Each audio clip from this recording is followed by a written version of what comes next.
What is up, everyone? We are back today. Day 3 of the NFL draft. The day the Dolphins by far have the most picks.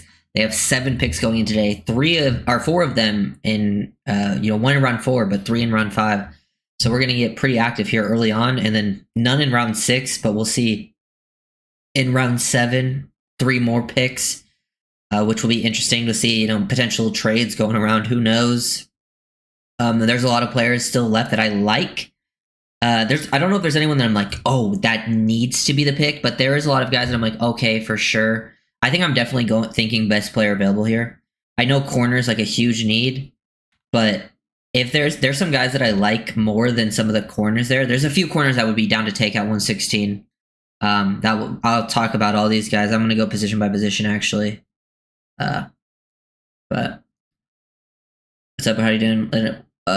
Best avail, top 3. Okay, so you guys are all kind of asking some similar stuff. I'm just gonna go position by position and kind of talk about guys I'd be cool with. Let's start with QB. I don't think QB is a huge need. I wouldn't go there early, like with your first few picks, but if you did want to add a QB with like your last 5th or in the 7th, in the 5th, if you got like McCord or Howard, I could live with that. I know Shedeur is still out there. I still wouldn't go in that direction. It just, I don't know if they want to deal with that, but QB, not too worried about. There's some fun running backs out there. Like, I wouldn't be surprised if they're interested in like a Damian Martinez, Cam Scadabo. They kind of continue towards that physical presence. Or they get a guy that McDaniel would really like a Jaden Blue or a Brashard Smith. There's still some good receivers, like Alec A. Minor, Jalen Royals would actually be really good value, I think, at this point in the draft. That type of pick wouldn't surprise me. If they went tight end, I would go Gunnar Helm. There's a few other guys I like too, but those might be round 5 options. Marcus Bowe. I haven't mentioned him. Marcus Bowe is probably my top guy. Now, that would be the Dolphins doubling up on O-line, but I'm not against it. Dolphins have struggled with depth at the offensive line position before, and I think Bowe would be a great, at this point, he wouldn't be one of your starting 5. But I think he can play tackle, center, guard. He has that type of versatility, and I think he's a great scheme fit, like one of the most advanced guys in the class. I think he's fallen way too far. So as a value goes, Marcus Bowe would be a great value pick. There's some other players I do like at that position, like Jackson Slater, a Miles Frazier wouldn't be too bad at some point, more like a 5th for me, but there's some decent alignment options. If they do want to double up on O-line. And then D-tackle. I do think D-tackle would be nice to double up on. There's a lot of guys. Ty Robinson would be good. I would also be down for Aeneas Peebles. I like CJ West a lot. I don't know if they're going to go after West, but we need bodies in the D-tackle room for sure. They have been missing some guys. I remember the Keontae Hamilton from Rutgers. They brought him in on a visit. Top 30 guy, so that could be his name to watch out for. JJ Begees. Could also go after maybe the Notre Dame guys. Wouldn't be surprised. But there's definitely some good options at the defensive line group that I could see. Edge. Honestly, there's some good edges like Braden Swinson, Kyle Kennard, David Walker, Jared Ivey. I know edge is the biggest need, but if they want to go best player available and it's an edge, I could definitely understand it. I think at once you're at this point in the draft, I'm just taking the best players, man. It's not like you're going to get I know we need a corner really bad, but it seems like they have free agency in mind at corner anyways. It's not like you're going to get a corner guaranteed here in the 4th or 5th round that's going to be a major contributor, be a major game changer. So unless corner is pretty clear best player available, or if it's between a couple guys, then I would go corner. Still think corner's the biggest need. Oh yeah, Josh Farmer's another good shot. I didn't say his name. I would definitely be down to take Josh Farmer too at this point. Linebacker, I like Chris Paul Jr. a lot. After that, I would probably wait for linebacker. I know some people like Stutzman. I'm not a big Stutzman fan. I wouldn't be surprised if they took him, but I would wait. Linebacker, I like some late round options like Kane Medrano, Teddy Buchanan, Munden and Bassa would be interesting as well. Jack Kaiser later. But then we get to corner. Corner, there's some guys I like, but I actually also don't mind waiting till the 5th if there's better options in the 4th at other positions. There's, in my opinion, at corner, Quincy Riley and Dorian Strong would probably be my favorite options in the 4th. After those two, and Kobe Bryant probably the 3rd. After those 2, 3, I would rather wait until the 5th when you have 3 picks. I think some of the other guys could still fall, and I have them all like similarly rated, like Zy Alexander. I wouldn't be surprised if they like Zy Alexander more than I do. I think he's more of a 5th than a 4th. Who else is there? Mello Dotson, Mac McWilliams, Zaw Frazier as well. Frazier's another good shout. I think I'm seeing him more as a 5th, but if they take him in the 4th, you know, once you get to this point in the draft, like there's going to be people that are taken that you're like, oh, I did not expect that. I'm sure I'm going to probably see players names today that I've never seen before. But that's kind of how I feel about DB. I don't think you I think it's still the most likely pick in the 4th, but I don't think you have to reach to take a corner. I'd rather just wait and take one in the 5th if you're gonna do that. Because there's still good players on the board that'd be like, oh, these were day 2 guys. I don't think there's any corners that I think were day 2 guys. I think you could maybe argue Riley, maybe Dorian Strong is a late 3rd, but yeah. And then safety, I would be down for Hunter Wooler, Lathan Ransom, especially in the 4th. And then the 5th, I would go towards like the Jalen Reeds from Penn State, Craig Woodson. That's when I would start being down for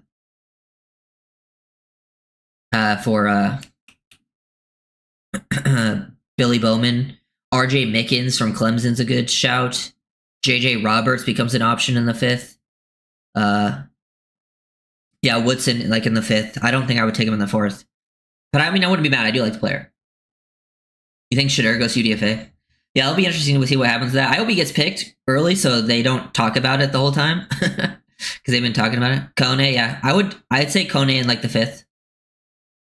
But we'll see. We're at 116, right? So we're starting at 103. We're up pretty quick here. So we have a pick pretty early here in the process, and then we have to wait a little bit. And then in the 5th round, we have like picks back to back to back, like very quickly in succession, like 3 picks.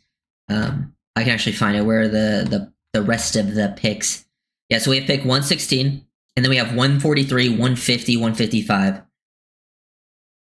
So yeah, we literally go 143, then another 7 picks we pick, then another 5 we pick. So literally like in about 12 picks, we're going to pick 3 times. And then we have 3 7s, which will be interesting, which usually your 3 7s are guys like maybe one of them is a guy who you thought would get drafted and you draft him, and the other guys are maybe priority UDFAs that you want to lock down.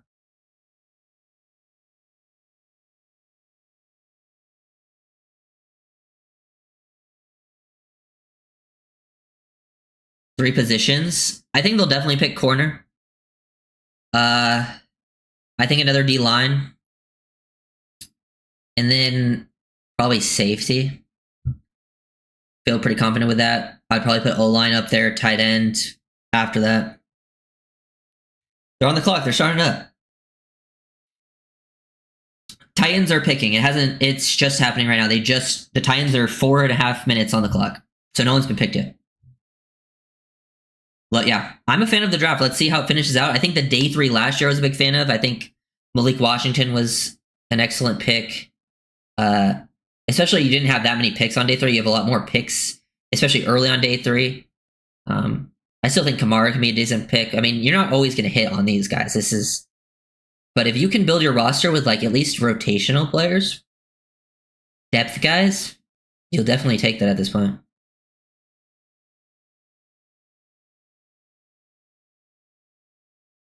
I've seen a few different trade charts, that it pretty much was like even for the trade, nothing too crazy on either end. It's just pretty even trade back and forth. Because 98, like it seems bad as a 3rd. It's listed as a 3rd, but it's a very late 3rd. It was like one of the last picks in the 3rd. Yeah, Watts is gone. I think the top safety, in my opinion, is Wooler from Wisconsin. I also think you could argue a few other guys like a Lathan Ransom. Wouldn't be surprised if teams like, I think the Falcons, Brian. I believe so. But now this is where it gets tough because round 1, Kenneth Grant seemed like a top 3 option. Round 2, Jonas Savaniah seemed like a top 3 option. We talked about those guys as probably the 3 most likely picks in that round. Today, honestly, no clue. No, they could go in so many different directions, and I would not be surprised. I don't know, like if I had to guess, maybe Quincy Riley, but we'll see how it ends up rolling.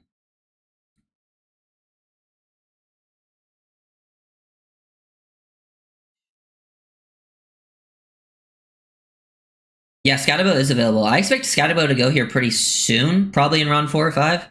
I like Scatabo, Damian Martinez. Like, if they took running back here and they thought they were best player available, I wouldn't be that mad. Because you still have 3 picks pretty shortly after in the 5th, and you can still figure out stuff, and there's still free agency. And it's not like, this is why I say day 3, you don't reach for a need. Like, you just take guys that you think are good, because once you reach for a need in day 3, a lot of those guys rarely work out. And it's not like they're going to make a huge impact anyways, usually, on as day 3 picks. And that's usually when you draft for a need, you're drafting for guys to make instant impact, and that's not really where you go in that direction. But there's a lot of good running backs. There hasn't been that many running backs taken, and this class is good. Like, I think DJ Giddens is good. Brashard Smith. Let's see. Devin Nail. Marcus Yarns. Cam Scatabo. Bashal Toon. Damian Martinez. Jaden Blue. Raheem Sanders. Trevor Etienne. Woody Marks. Helm is one of the tight ends I would be after. If they were going to go tight end here in the 4th, I think the only one I would take is Helm in the 4th. If not, I would wait on tight end. Because honestly, I think Helm could even be there in the 5th. I think his combine potentially dropped him. And if not, there's still some tight ends I think you get, like a Jackson Haas, a CJ Dipree, a Jalen Conyers, a Mitchell Evans. There's still good tight end, like solid tight ends that I actually think tight ends is one of the positions that if you think about it, like they would see playing time. Like a tight end you draft in the 5th would probably see some playing time, be a part of the rotation, and honestly could overtake like Julian Hill.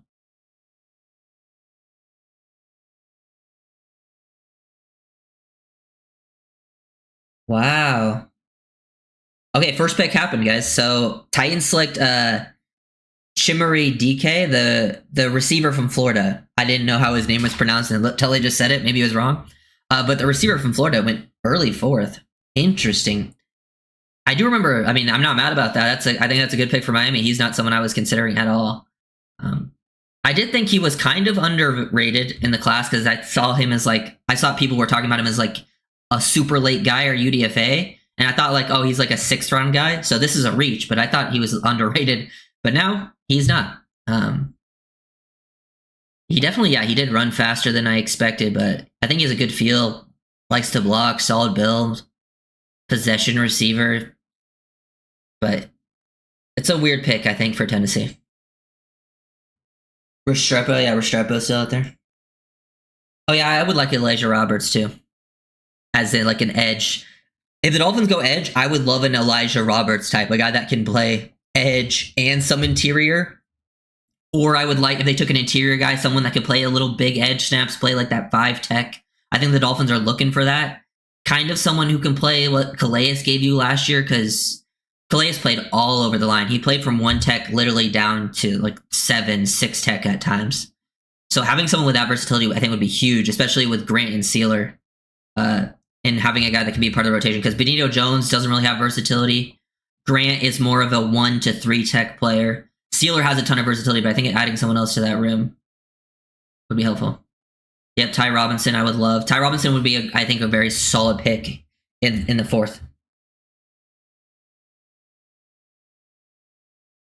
I think Jacksonville just traded up. This happens a lot in the early 4th. Teams trade up, like, because they've had all day to talk and stuff, and people are like, we got to get our guys before they really go. This is where a ton of trade happens. Early day 2, early day 3.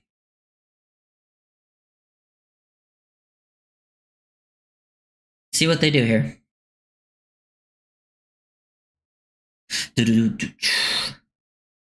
So I'll probably plan is for today is go live for the 4th round and the 5th round, and then I'm probably gonna get off. But I'm probably gonna go back live either during the 7th or post draft and like recap who we took in the 7th, go over all the guys we still took in the 4th and 5th, just in case maybe I hadn't done a full on breakdown on the 4th and 5th round guys we take.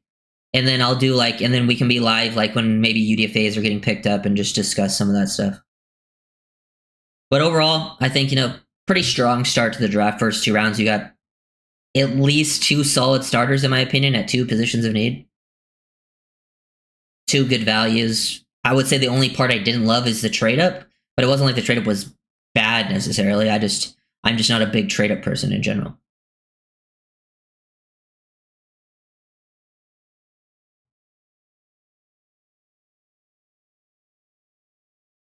Darius Alexander's off the board, Brian.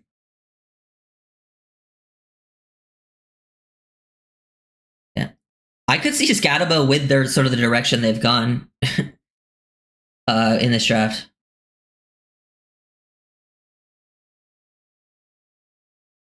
Facial tune. I wouldn't be surprised if the Dolphins went for that, because Dolphins feel like they're looking for culture changers. I do like Tune as a player, though. Tune's biggest issue is fumbling. Like, his fumble issue is real. But, like, if he didn't have the fumbling, like, I actually would think he's one of the best backs in this class. I think he would have gone in the 2nd round without the fumble issue. Like, super explosive and, like, chaining moves together and, like, low center of gravity runner, breaks, tackles, vision, the burst. I don't know. I think Tune's really good as a pure runner. It's just fumbling is super concerning with him. And that goes to the Jags.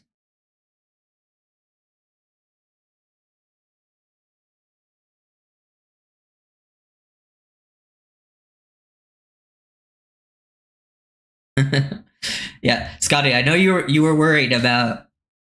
I know you thought we were going to go into the season with Liam as the starter. Watch us still do it. He still starts. But he shouldn't be now.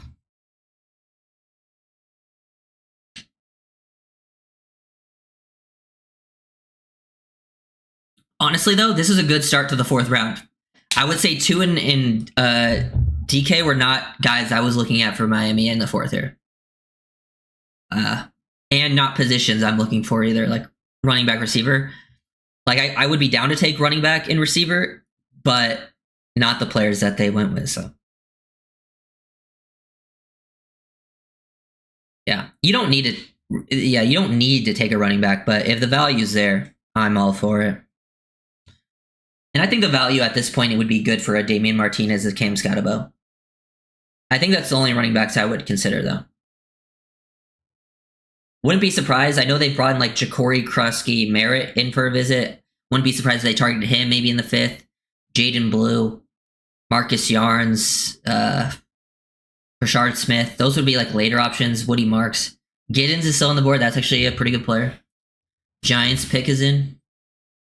I think they're getting ready to announce it.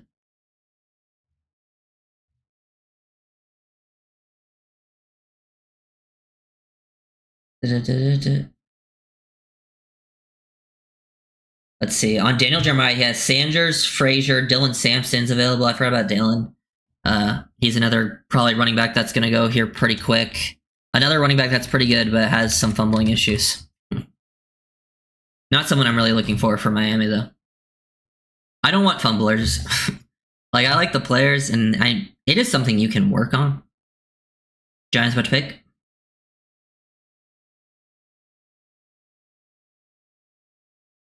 Brandon London.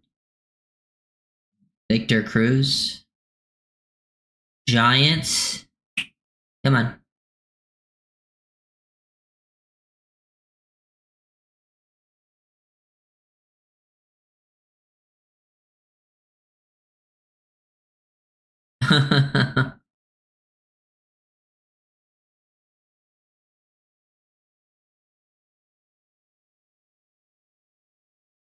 Oh, there he goes. Okay.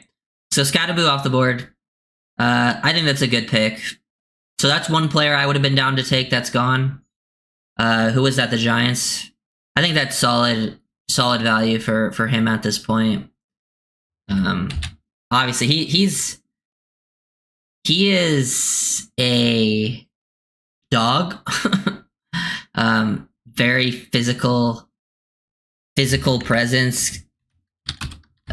Also a good receiver too, which is a big thing I think for his size. Like he gives me David Montgomery vibes. He really does. Downhill, very physical runner, breaks tackles, contact battles, works through contact. Also, I think has pretty good like lateral quickness for his size. Like he's not going to blow you away with his burst or anything. And also good receiver. Yeah, Scattaboo gone.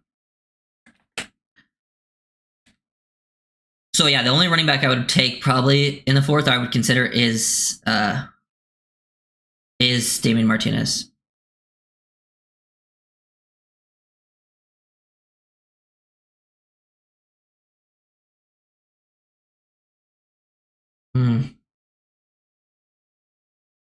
Yeah, honestly, the biggest thing for the runners is the O-line. The O-line is way better. The guard play are much improved as run blockers, and I think that's probably the biggest thing for Achane and Wright is they struggled last year as runners strictly because of the O-line, and that's the case for most running backs in the league.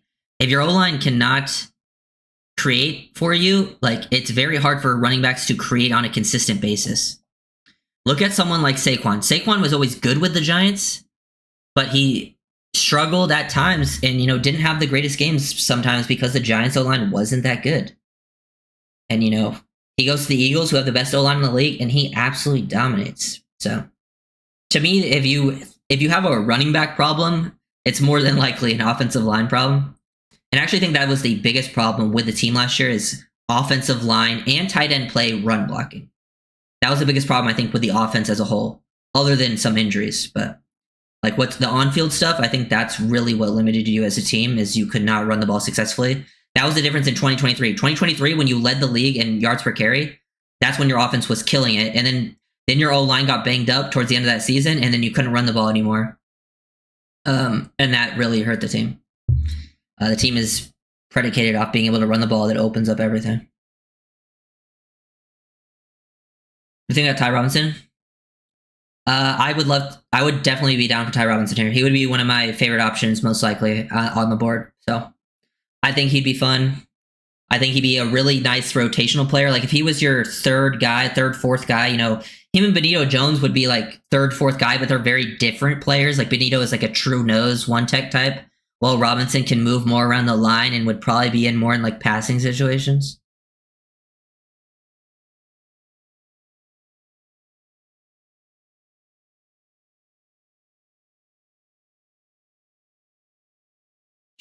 Mm.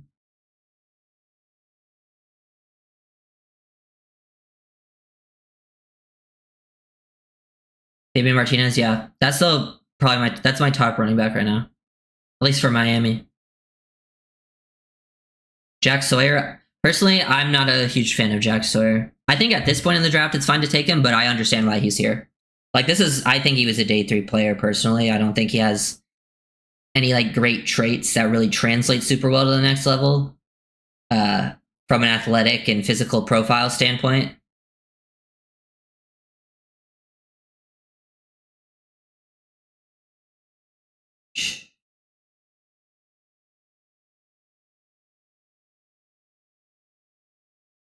Who's your favorite guy in the fourth? Any position?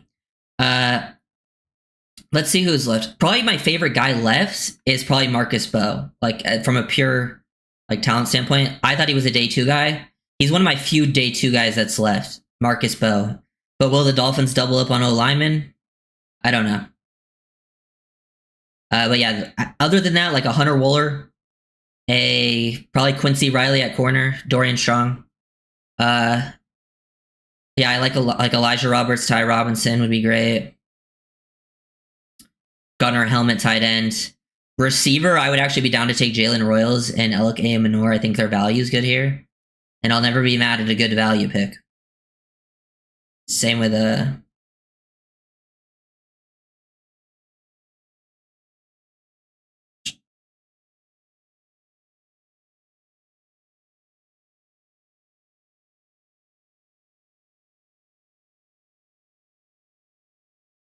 Craig Woodson to the Patriots. Did they announce that off screen? Wow, Woodson off the board. See, that's why mock drafts are unrealistic. I took Greg Woodson in the 7th of every mock draft I've ever done. He's a solid player, though. I'm surprised. No, wait, never mind. Noel Williams went before him. I was going to say, I'm surprised he went before Noel Williams, but no, Noel went yesterday. Good player, though. Just a solid all-around player. I don't think he has any major weaknesses. I don't think he has any, like, elite traits to work with, but honestly, the safety position where you have just, like, solid traits across the board, you can be a player in the league for a very long time at that position with traits like kind of like that.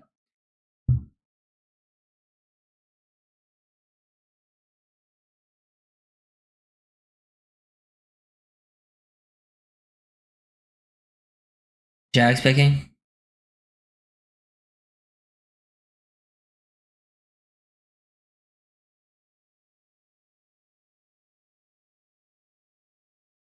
Getting closer. We're at 107, so less than 10 picks out.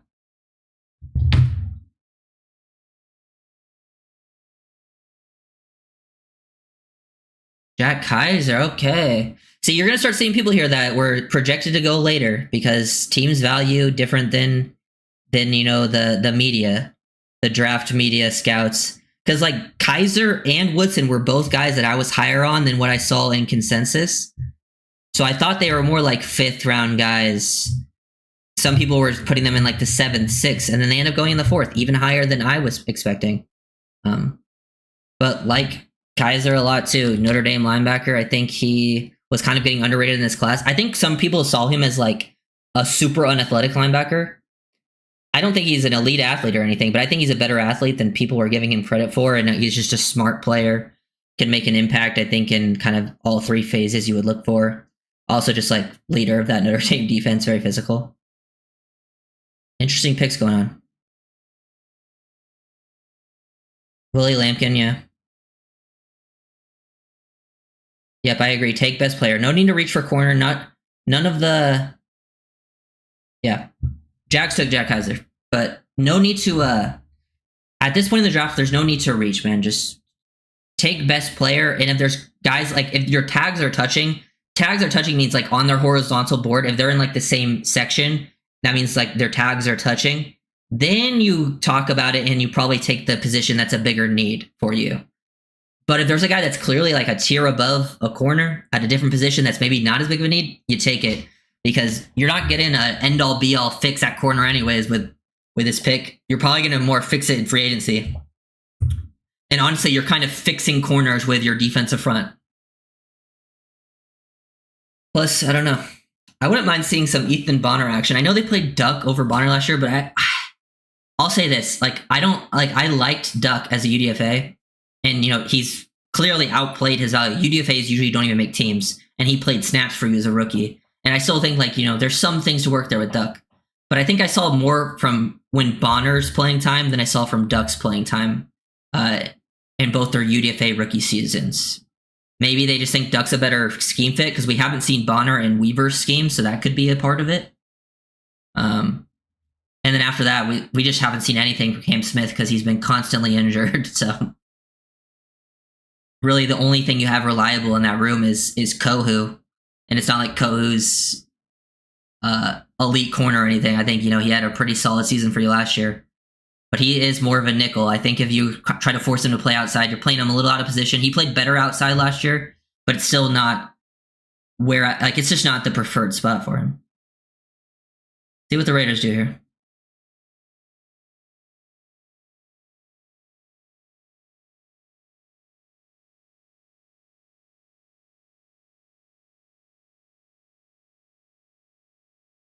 Thornton, okay, yeah. He was another one that I think was kind of underrated earlier in the process. Tennessee guy. I've seen a lot of Thornton. I go to all the Tennessee games. Very explosive. One of the best, true vertical long speed guys in the class. Yeah, he had a 21.9 yards per reception. He just went straight vertical at Tennessee. That offensive scheme is horrible for projecting to the next level. Don't get me started on it. They run 3 concepts. But that guy is a field stretcher. Helm, yeah. I would love Helm. I'm a big Helm fan.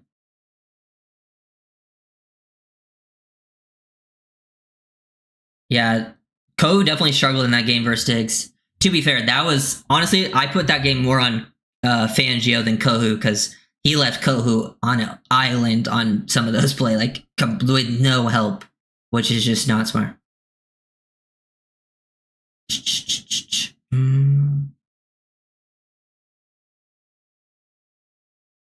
Kobe Bryant.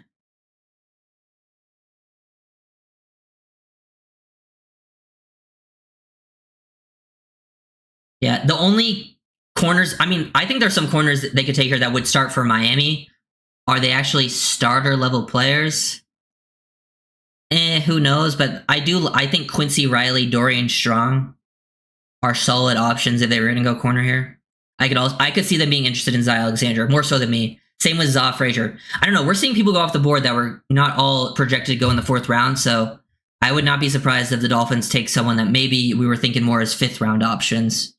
I will be excited to, potentially, because we're getting to guys that I just haven't spent as much time watching, or maybe guys who I never even watch because there's so many players getting picked today, and there's only so many guys that I can be able to watch. So I'm waiting for the first player to go off the board that I've never even heard of. It hasn't happened yet, which is actually pretty rare. Usually the Patriots in like round 3 every year would take some player I had not heard of. So far, I don't think there's been anyone that I haven't heard of. Bills traded in to take their guy. Let's see what they do.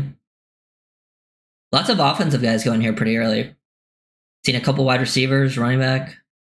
2 running backs, actually. Are they gonna... They announcing it? No? Maybe? I hope they don't skip the Dolphins pick on TV. Like, we come back to it and it's happened. They've done it before.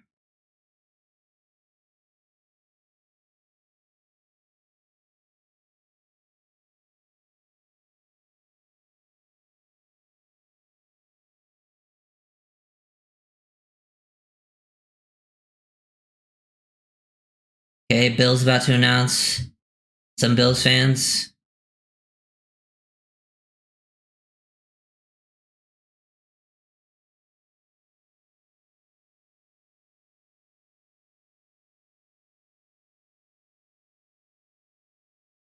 Oh, these are the international fans of the year for the Bills. Oh no.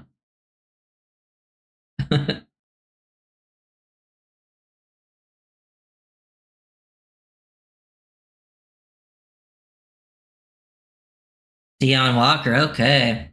I was wondering where Walker was gonna go. I don't mind Walker going because Walker just scares me. It's not a bad value, like, to take that shot here. I'll be honest, I don't think I love the Bills draft. I think the Patriots and the Jets are having 2 good drafts, so. In the 4th, though, this isn't too bad, but it is risky. This is a boomer bust pick in the 4th, and that's typically what happens when you get to this spot. Yeah, Longer Beam's a good shout, too. I like Longer Beam. I would probably take him, not next round, but a little later.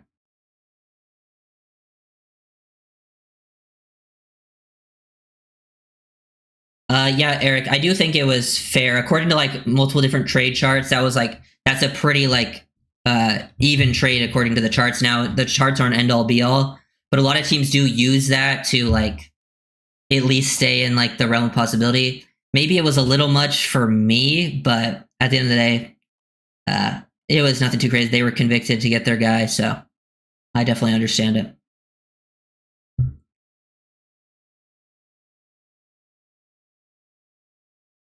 Yeah. Yeah, now we're definitely hoping Walker busts. Sorry to do that to you, man. Jared Ivey, CJ West, Chris Paul. Yeah, I mean, not the biggest needs, but I like all those players, so I wouldn't be mad. If we take a player I like, I'm gonna be happy, regardless of position. Yeah, I think the Patriots had a good draft. I actually like the Patriots draft better than the free agency period. I know they had a lot of money in free agency, and you have to overspend, but their draft has been pretty solid.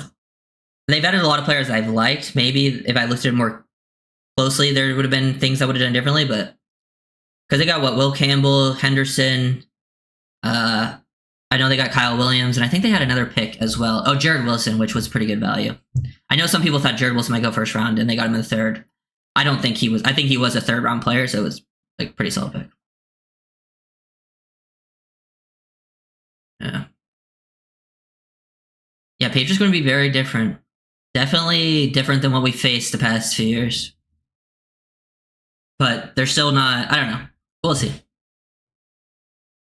I think the division after Buffalo could be a real, like it could go in any direction. Honestly, I think if Tua stays healthy, the Dolphins are still better than the Jets and the Patriots. But if Tua gets hurt, we're the worst team in the division. It's just that's how it goes.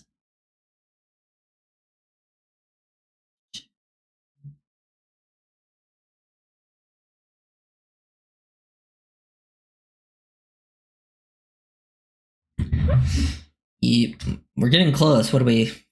Were we at pick 110 before it went to commercial here? So we got to be like, 6 picks out.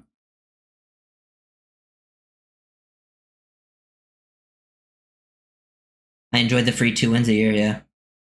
Yeah, they never could do anything to us, but it is interesting to see how the matchups in the divisions work sometimes, because we've actually been probably the best. Even when Brady was there, we were the team that gave the Patriots the most trouble. And then we obviously have a lot of troubles with the Bills.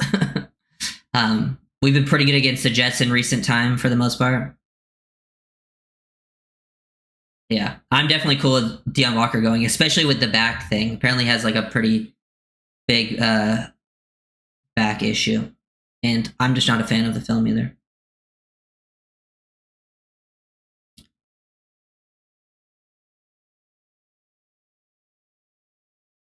Yeah, I'd have to look at all the drafts to see like how I would rate them.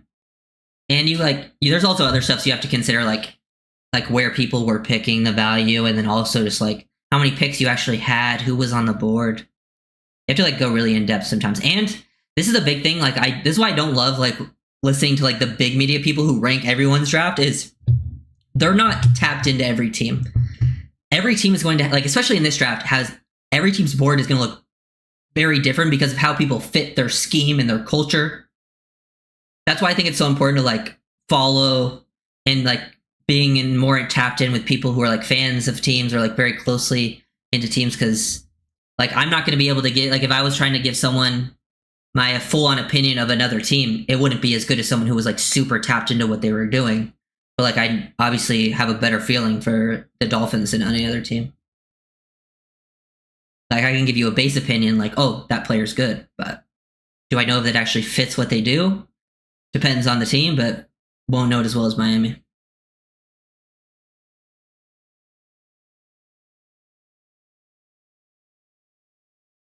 Who would you pick based on who's available? Honestly, if I go by my best player available strategy, I would probably take Marcus Bell. But I think there's a few other players that maybe bigger positions in need you could talk me into. But I think Bo would be really like. Actually, I think the Dolphins need depth on the O line and he can play multiple spots. Arian Smith. Okay, now there's a bad pick from the Jets. Yes, very fast, but does not know how to play the position of football. Yeah, I mean, super explosive, super fast, but like, man, some of the worst like catching and tracking you'll see on film, man. Which is like, if you can't track and catch as a deep threat receiver is what you're being brought in to do, it's like, what's the point? That's like a problem with a lot of these guys that get drafted based on speed, is a lot of them aren't good at tracking the football down the field. If you find a guy that's fast and can track, there's going to be a role for them.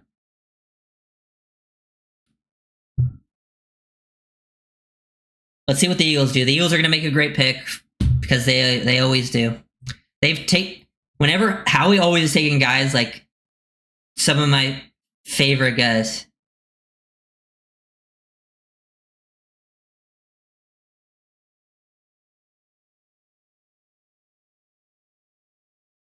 Eagles select.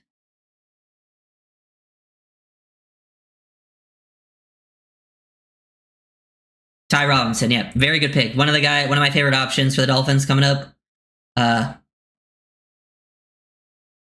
Definitely quality pick for them.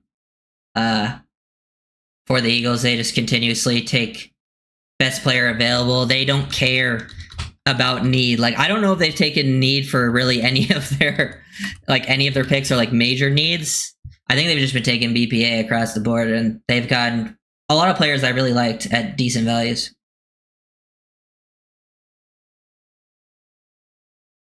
We're a few picks out. We're at 116, and we're about to be on pick 112, so we are very close. Just showing how I'm feeling okay with the draft start. Thoughts on the Dolphins taking Sanders? It's a no from me. Personally. Like, I don't if I actually thought, like, if he was falling for, like, you know, bad interviews or whatever, and I thought his film was really good, I would love to take a chance here. I don't think his film's bad, but I don't think it's anything special. So I just don't think it's worth the risk. I don't think the reward is quite there, because I think at best is like you get like at best you're probably getting like a medium to low end starter, and that doesn't really move me.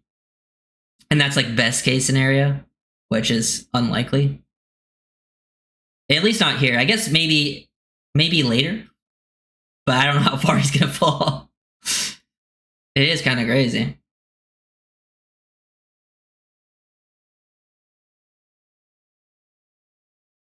Yeah, good pick for them. Let's see. So we had Arian Smith. Who were the last few picks? It was Ty Robinson, Arian Smith. Before that, I just gotta make sure I have these names done correctly.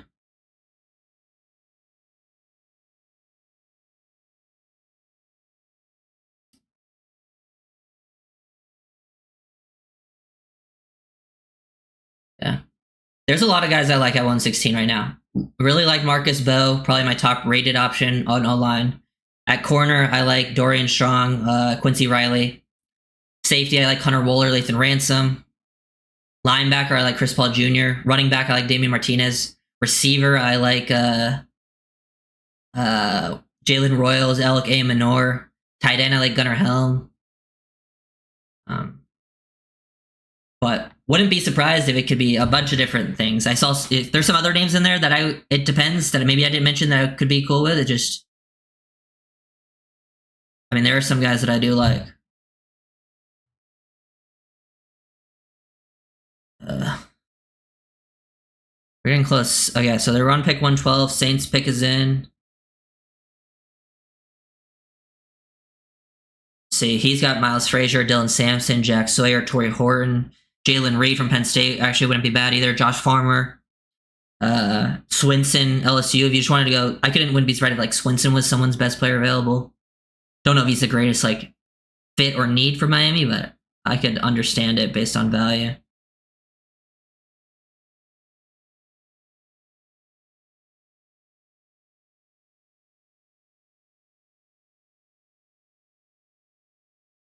Come on. Saints about to pick? Okay, cool.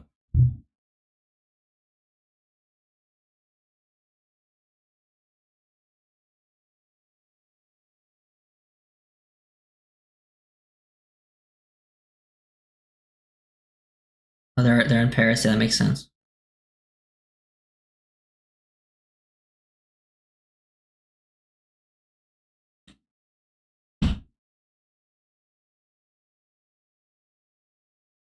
Okay.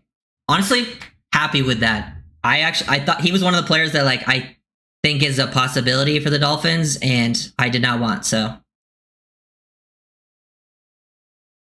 Just not a fan of Stutzman, but hey, I understand it. He's got size, some athleticism. I just think his processing, his instincts, his eyes versus the run is lacking. I don't think he has great stack and shed, but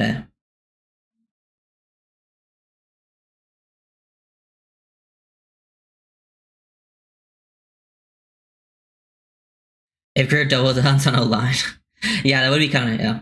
It would be a very different strategy with going for Kenneth Grant on the D line, huge, and then getting Savanaya and then going like Marcus Bow. I mean, they could even go a different O-lineman. I'm trying to.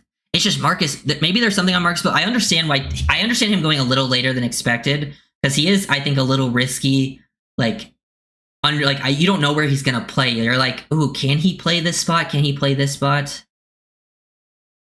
Yeah, Riley would probably be my guess too because he's been on a visit. Corner's a huge need. The value makes sense. I do think if Riley's there, it would be a very good guess. But I also could see them on O-line if they wanted to go like Miles Frazier, Jackson Slater. I wouldn't mind that. But I would probably wait.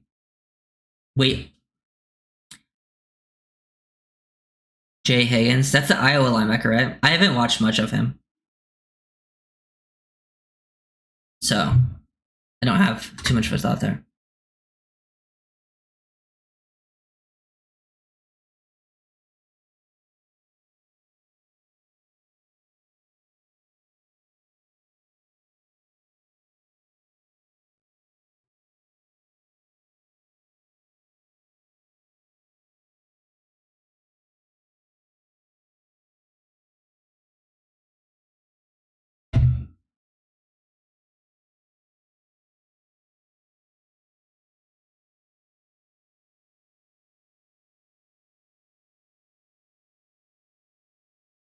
TJ West. Hey, that's a good pick for the Niners. Honestly, probably the best pick the Niners have made yet. Because I remember thinking their draft was not good, but this is a good value pick for CJ West.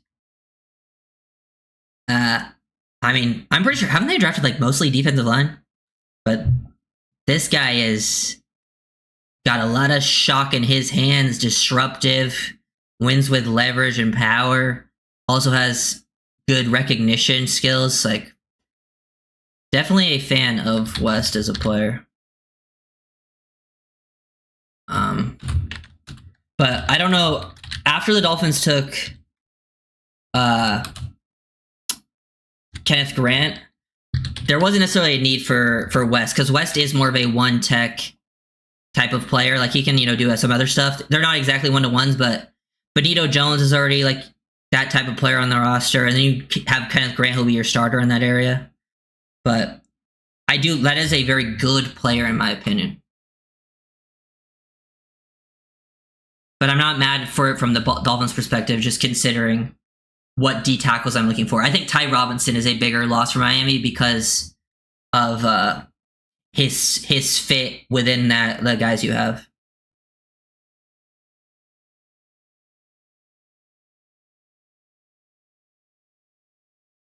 Yeah. You know what's funny? I actually went back and looked at my mock draft. And the one that I went back, I didn't look at all of them, but the first one I looked at was when I took Kenneth Grant in. I did it in a trade back, but with my first pick, I took Kenneth Grant, and then at pick 48, I did take Jonah Savanaya. So I thought that was funny. Like out of the mocks I did, the one I took Grant was the one I also took Jonah. So that one worked out. I'll have to go back and look at the rest of the mock. Maybe it will kind of be close to whatever we do today. Unlikely though.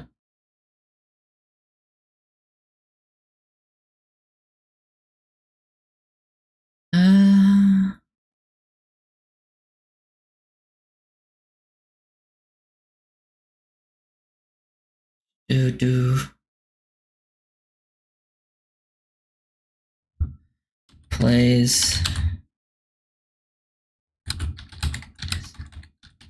Okay. Yeah, leave a like. Appreciate that, Elwood. Helps it out, push out the things, and all that stuff.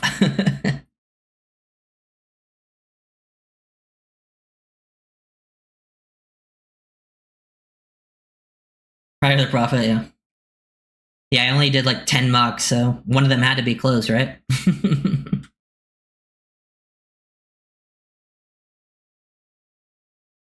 I would be down for Bo. I see some Zach Tom to Bo's game.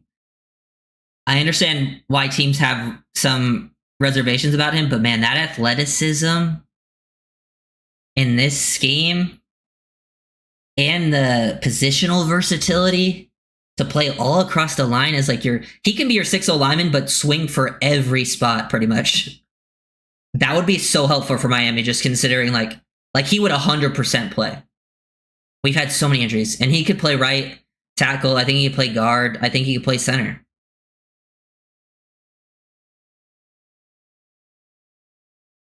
And he's just super fun to watch. Like sometimes O linemen can be boring, which is like not usually if you're boring, that's actually a good thing. But he has some exciting O line tape. Like he makes some wow plays, and he's playing at his like mental. Like he's one of the smarter O linemen I've watched. Smart and athletic, but a little undersized. I can live with that. We got some big boys now up front. And if tackle and guard doesn't work out, like I could see him being a center.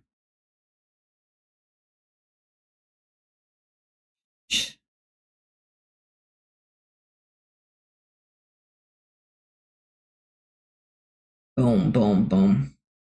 We're getting close. We're on the Panthers pick.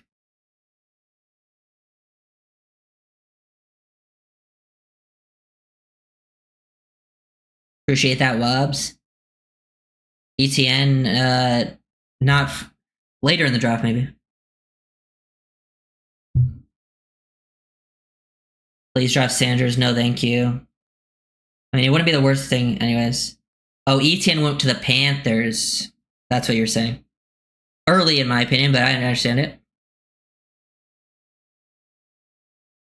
They did that one off stream, huh? Okay, I'm gonna block the chat just in case.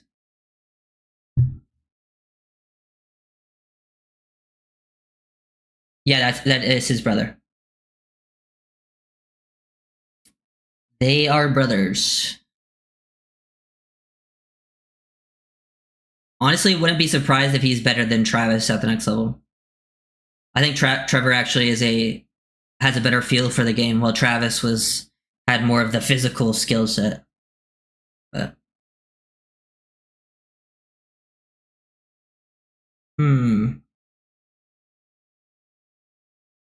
pick is in for the Cardinals. We're getting close.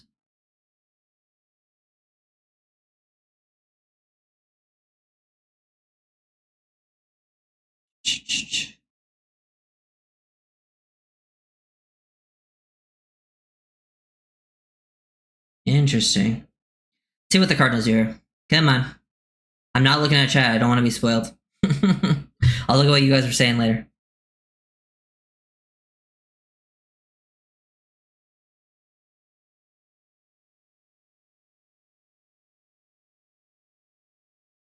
Yeah, I wonder if we're going to have anything with the announcements this year.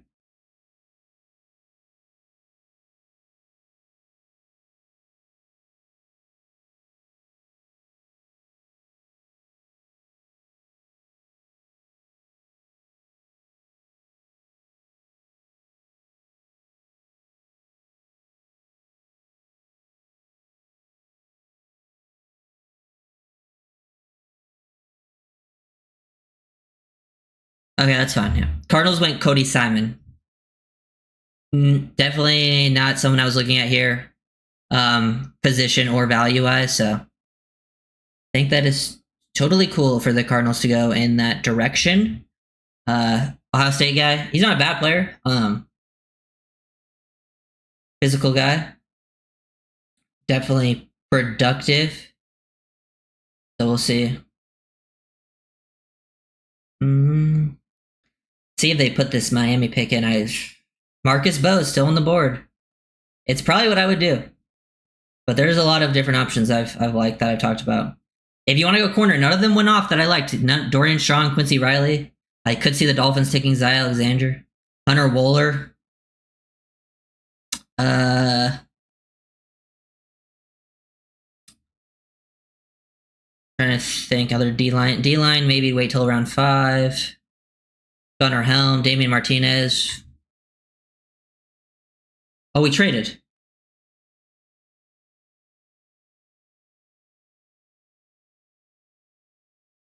Oh, wow, we're not picking. Oh, wow, okay. We got a 3rd next year. And we have a 6th. Well, we got a 3rd next year. So we are not picking in the 4th. Now we have to wait till the 5th.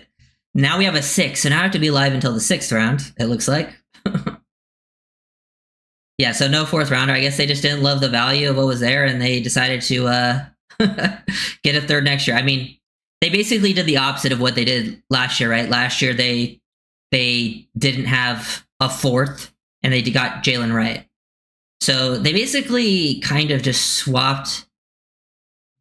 They basically your 4th rounder this year was Jalen Wright, if you think about it, and then you got your 3rd now in 2026. So maybe they have a. Wait, didn't we have 2 4th rounders? Yes, but we in that trade for Savanaya, we swapped a 4th and a 5th. It was really only 8 spots, so it wasn't. So that your 5th round pick is now like it was a comp pick in the 4th, so it was a late 4th. Now you just have an early 5th. Fire somebody. It's not a bad move. It just makes it's just it's not the most exciting move for for watching and wanting something to happen now. We gave up our 4th, obviously, and we gave up one of our 7ths, and then we got a 6th back for the 7th, and we got a 3rd next year. So we basically did the opposite of the Jalen Wright thing. We got a pick next year, which honestly I don't think those are bad moves to make. Like, especially if you think the 2026 draft is better. Like, if you think you're going to get a better player in the 3rd for sure next year, it's not. It's probably the smart move in the long run for the team. Short term, probably not, but I think people are obviously not going to like it because they're impatient. It's a good long-term move. You get a 3rd next year for a 4th this year. And basically your Jalen Wright move. I guess they just didn't like Bo like we did. Maybe there's something about Bo we don't know, And hey, maybe someone falls to the 5th. Hey, last year in the 6th, we got Malik Washington, and I thought that was really good value. So we have 3 5ths. That's stupid. Stop. I want you to explain to me, Day, why it is stupid. I want you to give me an actual explanation to explain why it is stupid to get a 3rd for a 4th.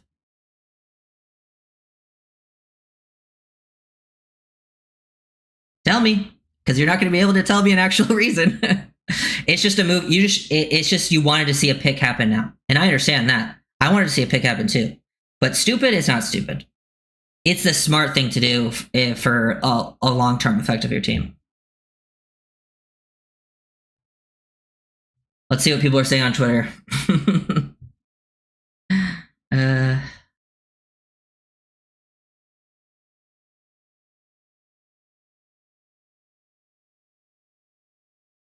School know what we're going to play 25 with no boundary corners?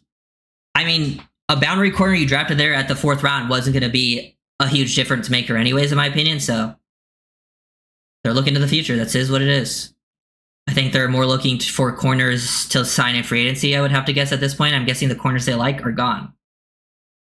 And I'm guessing they have a lot of corners closely rated. Like, I'm guessing they have, like, Riley, Strong, Alexander, Kobe Bryant, Mac McWilliams, all closely rated, and they're thinking someone's going to fall in the 5th anyways.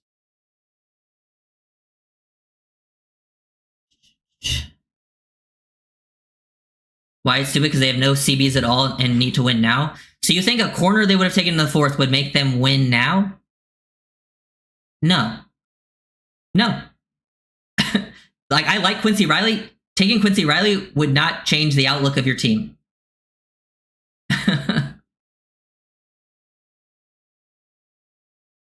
What's next year doing for now? That's what you do. The draft is to build your team long term. That's what the draft's for. This is how you build your team. You don't force yourself in free agency. You don't trade away a bunch of stuff. You build your team in long term. Like, yes, it's disappointing not to get a pick, but it is not stupid, and you will not be able to convince me.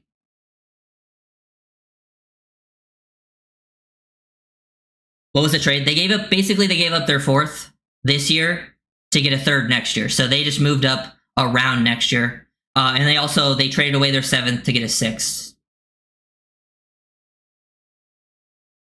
Quincy Riley's better than anything on a roster? Maybe. I mean, maybe I don't think he's better than Kohu. But I don't see just to me, I like Riley, I like Dorian Strong. I don't see anything that comes in as like, oh my god, they're going to be an immediate impact starter anyways, And that typically happens.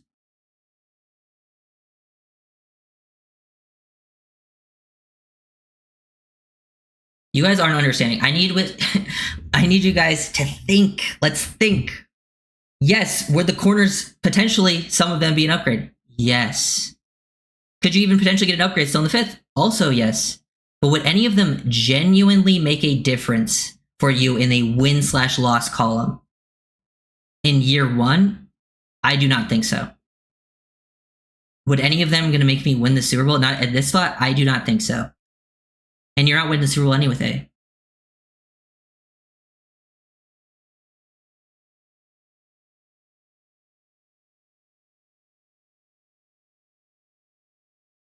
Clown. Ooh, interesting, the day. Interesting. Clown. Okay. No offense, but like, I put a lot more work in this than I'm pretty sure you do. Unless, hey, maybe you study this like I do, but I've been doing this for a very long time. It's not a bad move to happen. We don't even know. We haven't even, like, people just overreact so quickly to things.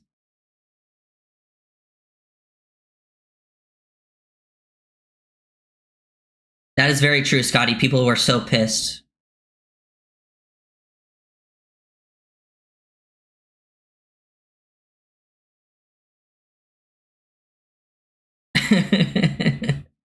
It's so funny when people like try to talk shit and it's like, hey man. The day, it's okay, man. You're gonna be fine. You're gonna survive. You're gonna be good.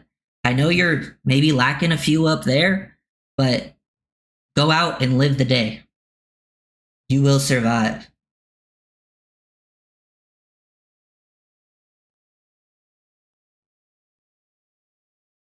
Falcons up.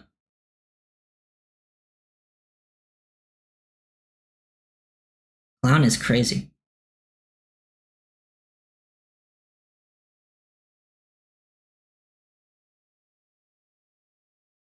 Who did he say?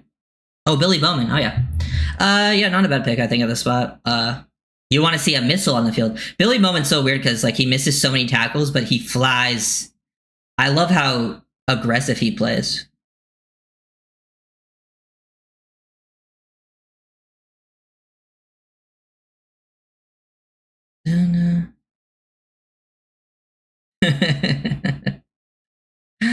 uh,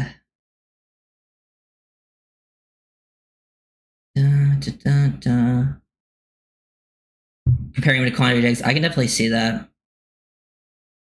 But yeah, nickel safety type player. Has some problems. Not the biggest guy. Misses a lot of tackles, but he flies around the field like a missile. Yeah, he wouldn't have been my top safety. Like, I like Bowman, but... Was that the Falcons? That is an interesting duo, because they also have Jesse Bates, and they brought in Xavier Watts, right? Oh, that's crazy.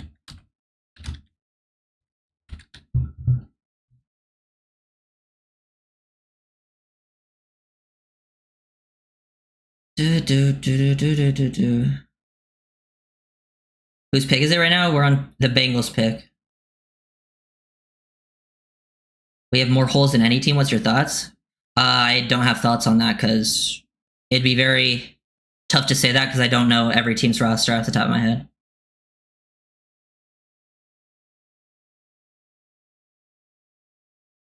Yeah. I think, like, I understand being disappointed and not making a pick and you feel like, oh yeah, we need to fill all the needs. We're not filling all the needs anyways, but from a value perspective, if you just look at it from pure value, it's literally can't be a bad move in terms of value.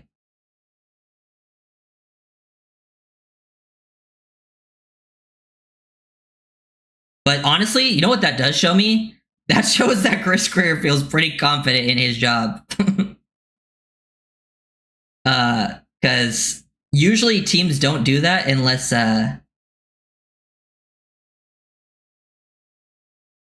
unless damn, that's crazy. They don't do that unless he feels comfortable sticking around.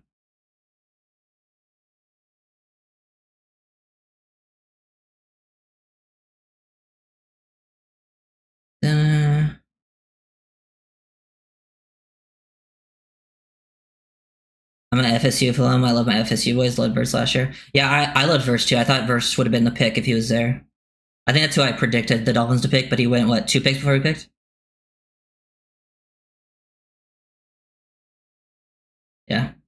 I think the thing with Greer, you know what it is? Because remember when we heard with Greer he might stay, what's it called?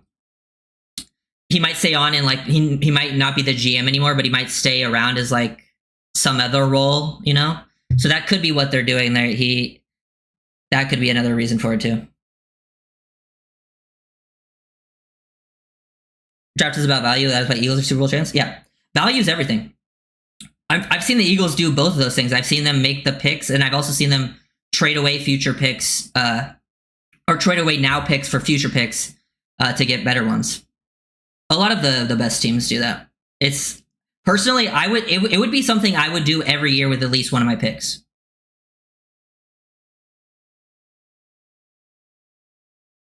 Like, obviously, you're going to stick and make some picks. Like, obviously, people are trying to, say things I'm not saying. But, like, yeah, you have one of your picks and someone offers you that. Obviously, you're not going to get offers for that at most spots. But if you feel like it's the best thing for your team long term, it makes sense. Oh, there goes Gunnar Helm. My guy to the Titans.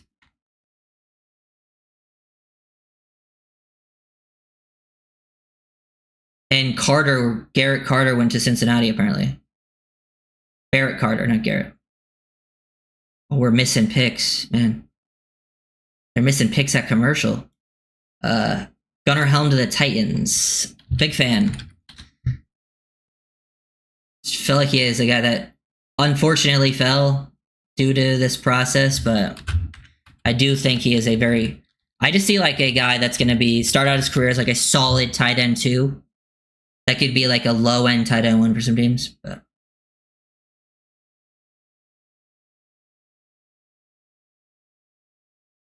they just did something smart.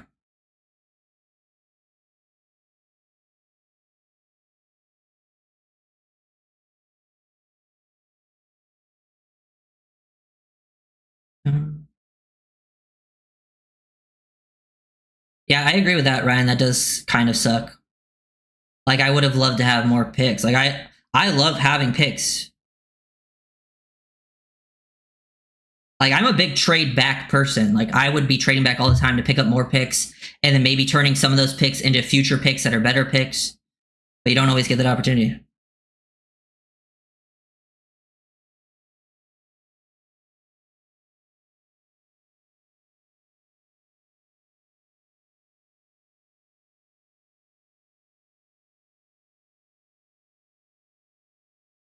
David Walker, edge. That's a good pick.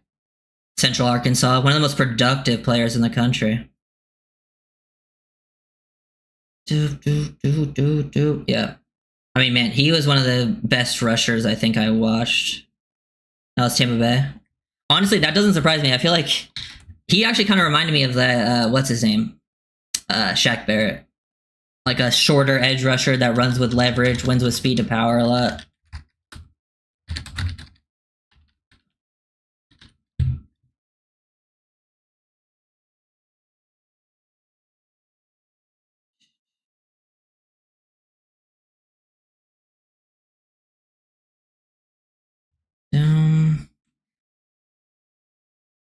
I would actually call the opposite I would actually say that's probably like the least desperate thing you could do. If you were desperate, you would do the opposite. Like the opposite would be desperate. Like, I'm desperate to get my guy. It actually shows like, oh, you're actually very confident and willing to wait and, get better picks in the future.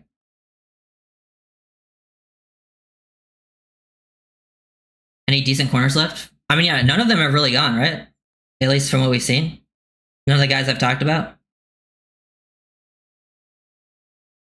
So we now have 4 picks from 143 to 179. I believe so, Scotty. Because yeah, I believe we have 143, 150, 155, and then we got 179. Is that what it was? And we traded away one of our 7s. I don't remember what 7 it is, but the 7 doesn't really matter.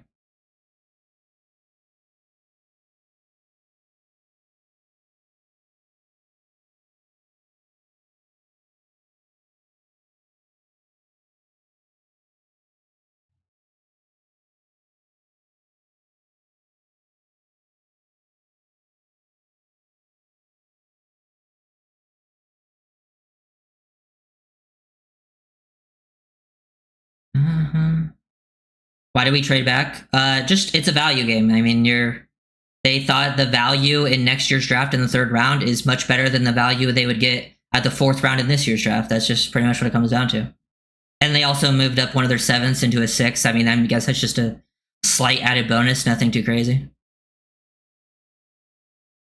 Who's on the board still? It could be potential starters. I mean, I don't know if you're going to get many potential starters. I mean, I guess some of these guys would start for you just due to the lack of depth at that position. But like a Wohler, maybe Riley would. Same with Dorian Strong.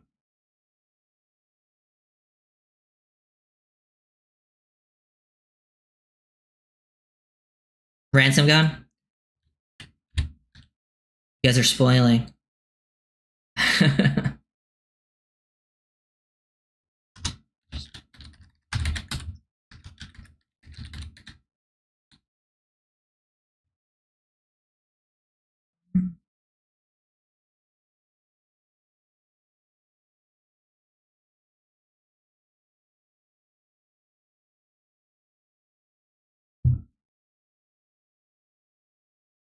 Jackson Hawes, I'd be down for that.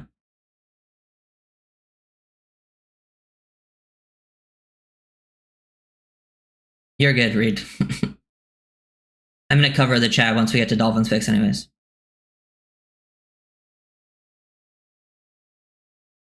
You're gonna get it eventually, Dro.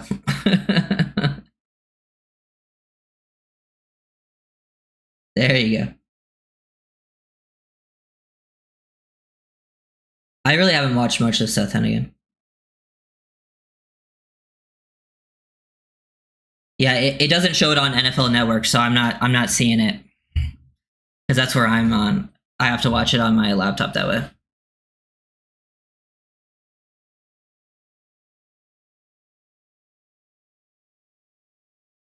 Yeah, so Ransom.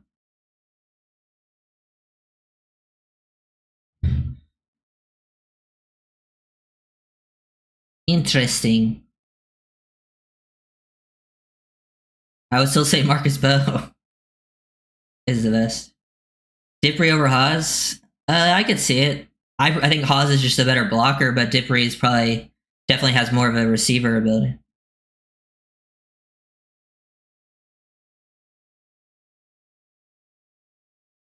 Really? It does not show it for me.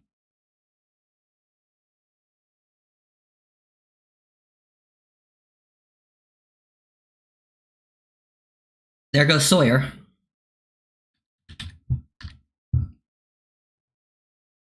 Sawyer to the Steelers.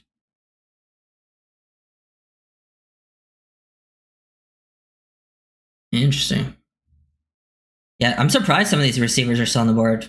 I'm surprised guys like the Florida receiver went before like Jalen Royals and like Alec Aminor.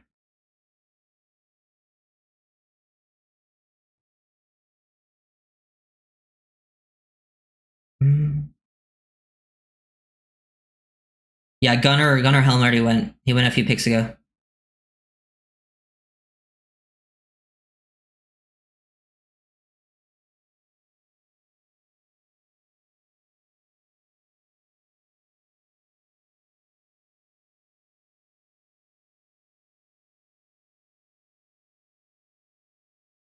How would you feel about double dipping and taking Miles Frazier? I would be down for that in the 5th. I think a lot of people have been higher on Miles Frazier throughout this process than me. But like I've always thought like Miles Frazier in the 5th would be great value. But like I've seen a lot of people wanted him in like the 4th. Some people wanted him in with our 3rd pick. I never was a fan of that. But Frazier in the 5th totally would be down to double up on that if he's like best player available. Do you think Kenneth Grant is better than Walter Nolan? I think it's pretty even. There's very different players, and apparently Nolan has character concerns. I don't know how true that is, but Nolan is more of a 3 tech, while Grant's more of a 1. So at the end of the day, I had them ranked very, very closely. Yeah, check me out. So Dolphins did not pick. They actually traded out of the 4th round pick. They actually got a 3rd next year. So they basically just went for the value play. That's kind of the strategy. We also got a 6th in the process too. Traded one of our 7s for that. So now we're just waiting. Some players, good players off the board. Some surprising pick. Nothing too crazy though.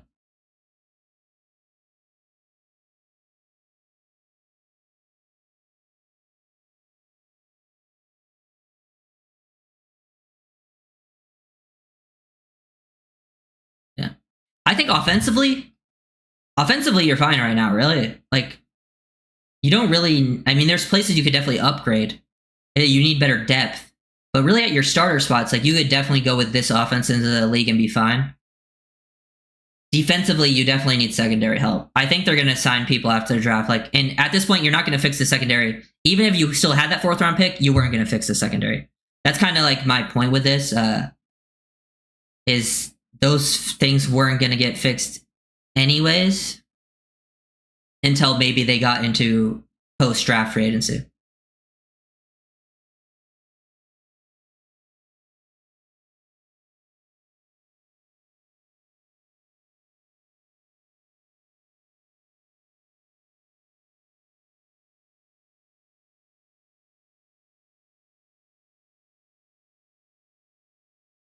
Baron Sorrell. Fine with that. Another player I'm totally okay with going, but he's a good player for the Texans. Good hand usage. He's been in the green room? Interesting. Gotta respect that. And he goes to the Packers, which is cool. When's our next pick? We are at... We're actually getting closer, right? Because we're at pick 125 is about to happen. Our first pick is at 143, I believe. Yeah, 143. So we're about 18 picks out. And there's still players left. Honestly, some of the players I wanted at 116, actually, most of the players I wanted at 116 are still here. So maybe we get them at 143. Who knows?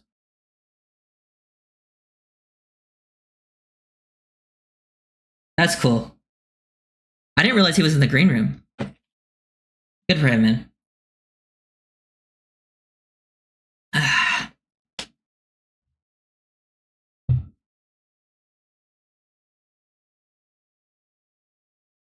I mean, we have what's it called? We have 3 5th round picks, so I think they could take, and they're all very close to each other, so they could really go with any position, honestly, at this point.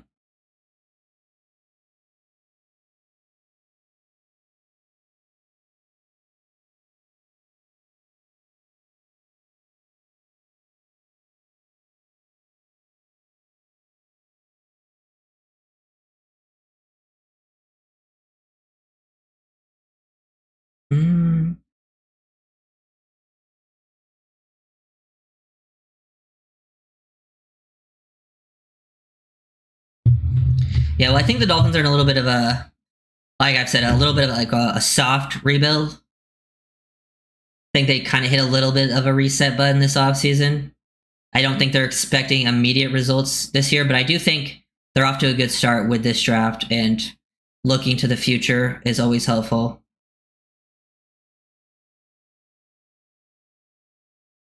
But no, that 4th round pick was going to make or break our season, man.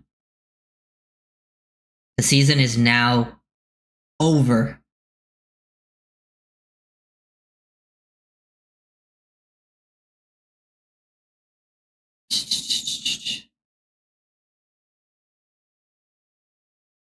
Yeah. And honestly, those corners you just named, Marcus, I definitely feel better value-wise about taking them in the 5th than the 4th.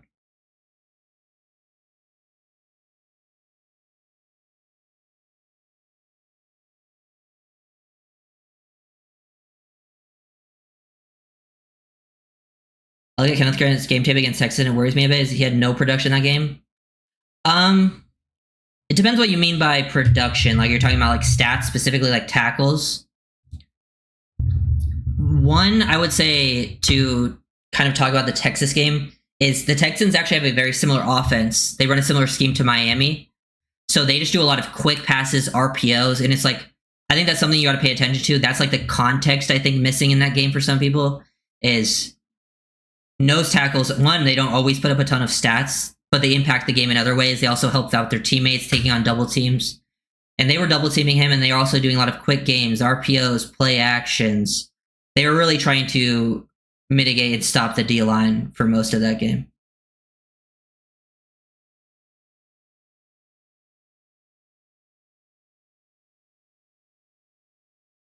These guys will make it right when they hear that the Rams trade out of the first round. Oh, I would have made that trade for sure, Pedro. They got a first next year. Oof. That was a great trade for the Rams. I actually think that was one of the worst trades that was made in this draft by the Falcons when they traded up to get James Pierce and also gave up a future pick.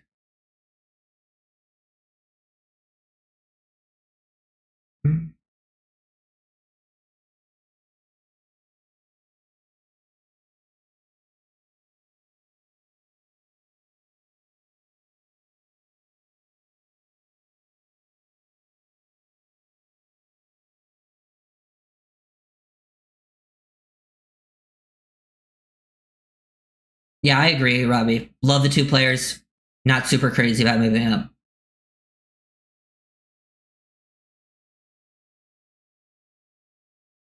Yeah. Yeah, I'm not worried about if a nose tackle in college has a game where he wasn't productive. Like, that's fairly normal for most D tackles. They have games like that. And it's like, as long as the tape is good, the traits are there, he's still being somewhat disruptive, he's still winning his one-on-one blocks. Like, I'm not necessarily expecting you to always have like great production every game. It's just not how that always works for those spots specifically. Yeah, I'd wait next year for QB. But if they took one at this point, it's not that big a deal.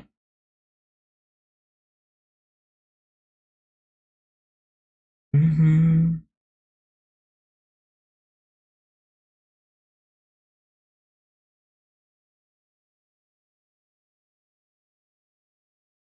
Yeah, I do expect the Dolphins to be pretty active in free agency. Appreciate that. Took me out.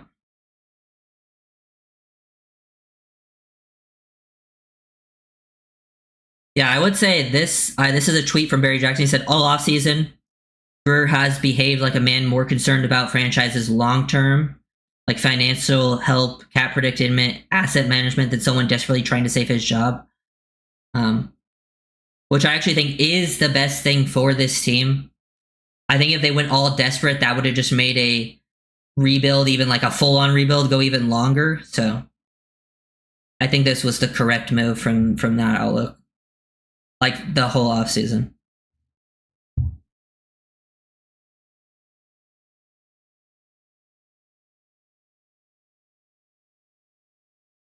Yeah.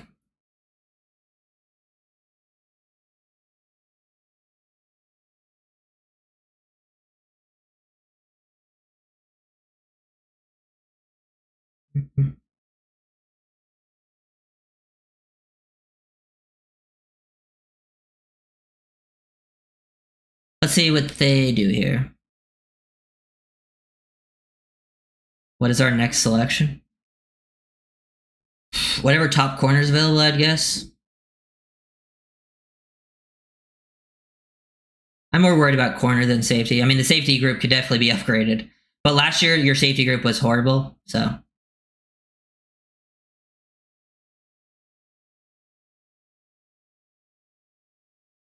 I don't know what cap space will be like. And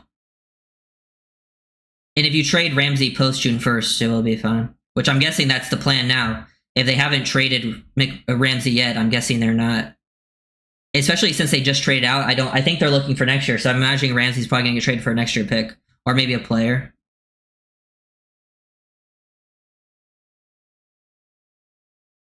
Kyle Kennard. Pretty good pick for the Chargers here. Felt pretty, some good twitchiness.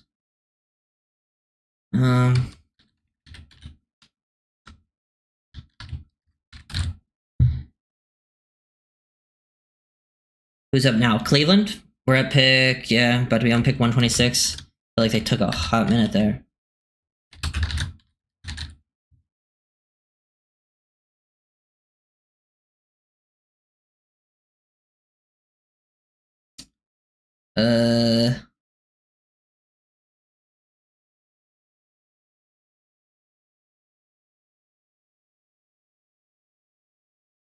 Browns are about to select.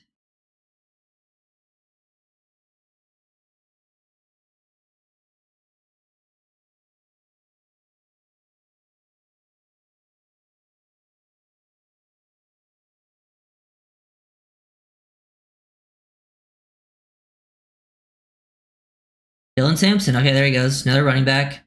Solid player from Tennessee. Yep. Burst, contact, balance.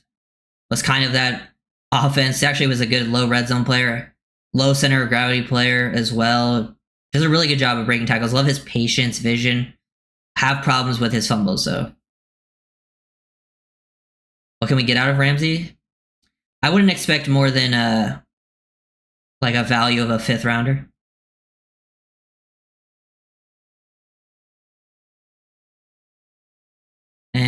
I don't think I would go for Jair. He has an injury history. He's also going to be expensive. Yep, Damian Martinez is still out there.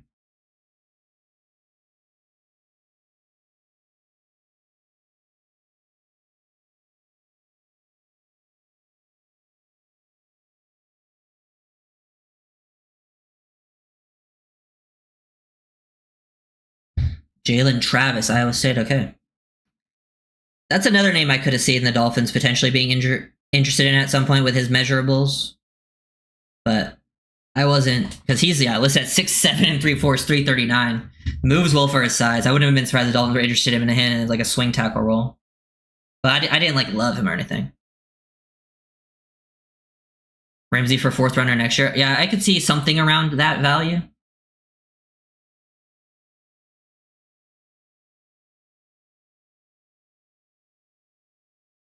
Mm-hmm.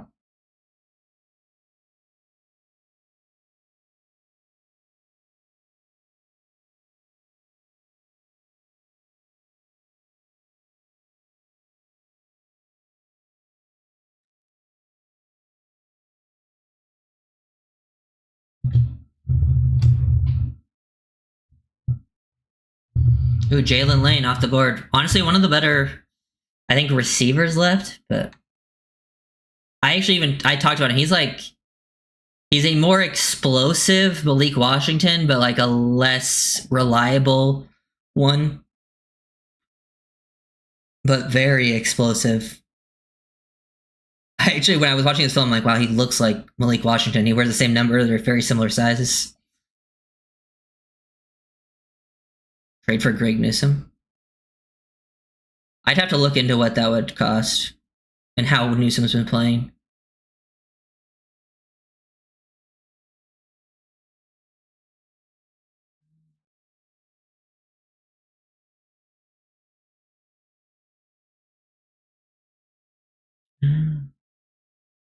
Let's see.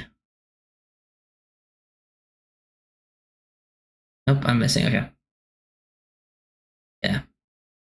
Dolphins just really must have not valued the draft after, like, once you got to pick 98. I'm guessing they had value in like that range of like the 20 to 60 range, like most teams. But once the people went off the board, they probably felt more comfortable about getting value later on, and they rather would have Sav than anyone at 98.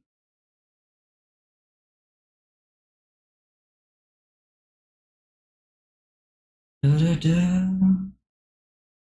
there a goal for the channel? Do you expect it to grow so quickly? I mean, I've been doing it for a few years now.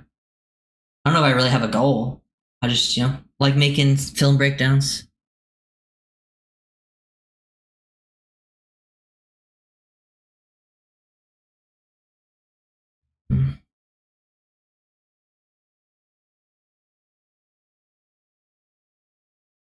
Say it right, 33. They picked out 37. So if you're gonna try to get me to say a specific number, at least say the right number, please. God damn. Yeah, Shadder is still following.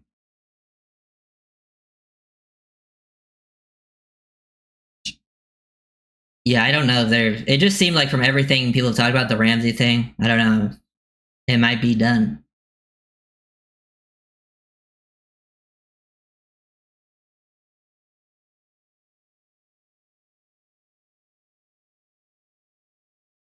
There you go.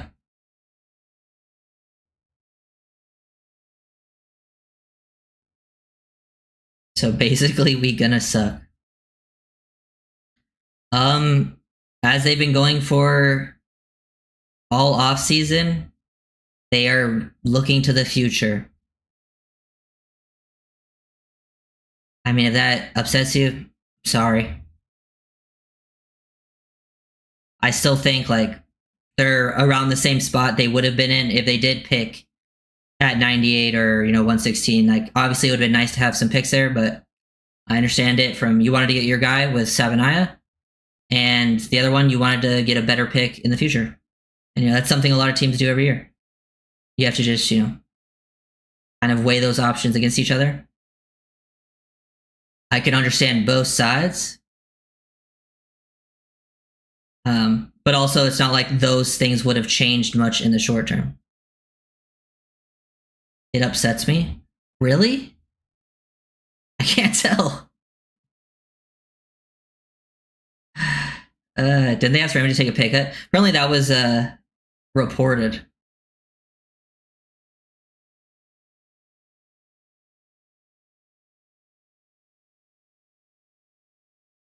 Bo is not gone yet, Miggy. How confident are you that Jonah beats out Ike? I'm watching the Utah game and as we speak, he's eating torch. I don't think he got torched in the Utah game. I'm very confident he beats out Eichenberg.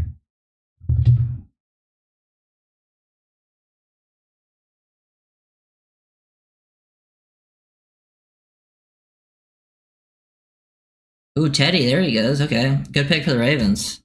I'm a big Buchanan fan.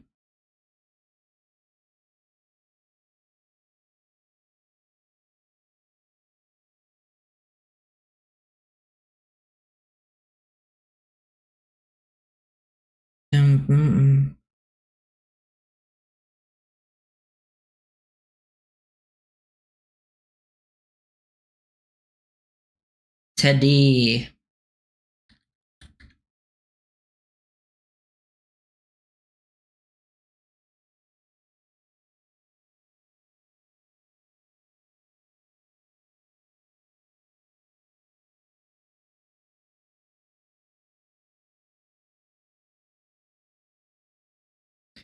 I think the corners that they're going to play, even if they picked in the fourth round, I still would have bet money on the corners that started being someone they probably signed in free agency after the draft.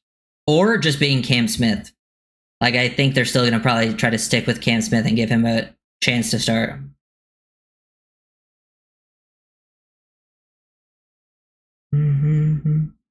Chris Paul's still on the board. I believe, unless I missed it.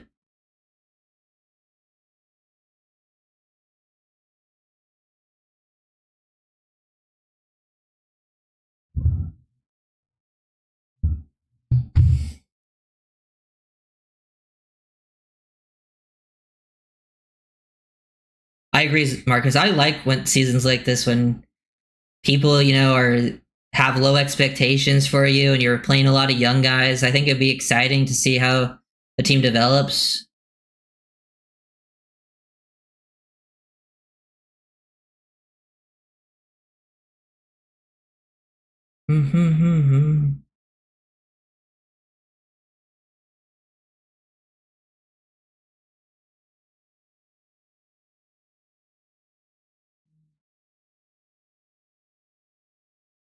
What up, Derek? How you doing?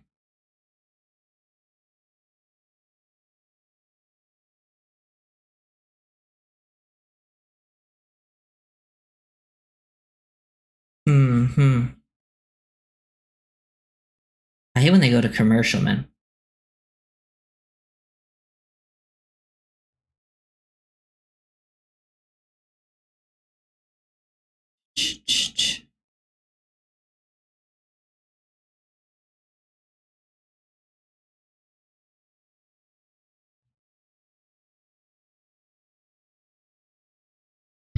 Fins weren't fixing all this year. Yeah, I agree. I mean, you're gonna have holes regardless. Irregardless for us. My goal is just it's all a value game. Getting good value, getting good players. So far, I like the value for the most part. Other than maybe the trade up, the value's fine. I just don't think it was great. But I love the players, especially Kenneth Grant. I'm a huge Kenneth Grant fan. I think Sabanaya will be good.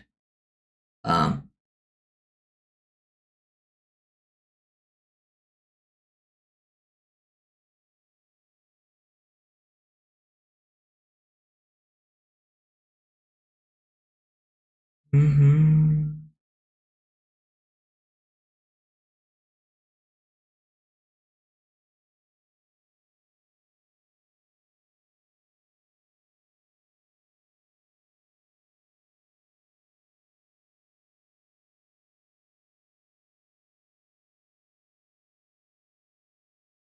Yeah, a lot of the players I wanted to take at 116 are still on the board, so. Boom, boom, boom, boom, boom.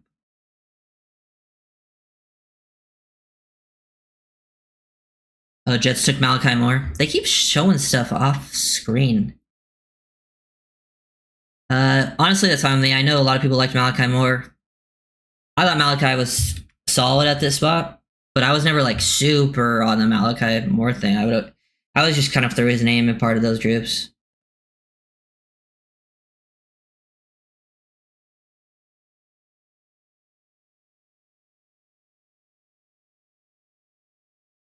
BPA. For me, it's like Hunter Wooler, Quincy Riley, Dorian Strong, Marcus Bowe, Jalen Royals, Alke Minor, Damian Martinez.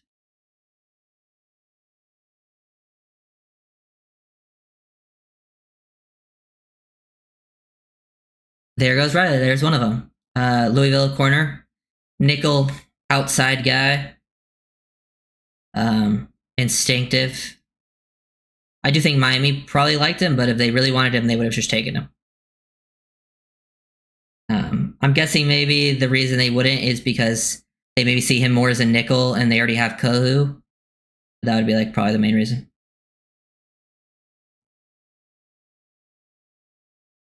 Farmer too, yeah, good shot, Farmer. Another name. There's a lot of D linemen actually.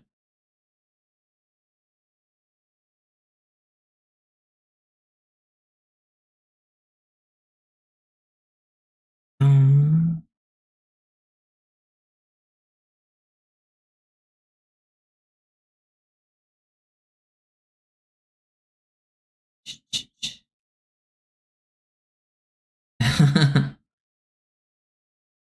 We're getting closer. Or pick 132. Getting close.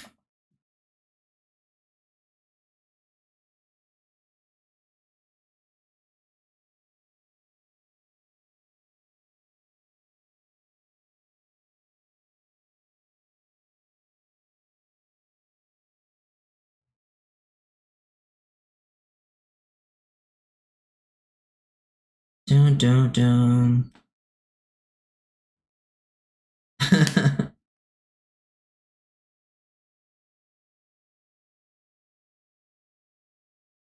Yeah, just looking like they're going to next year.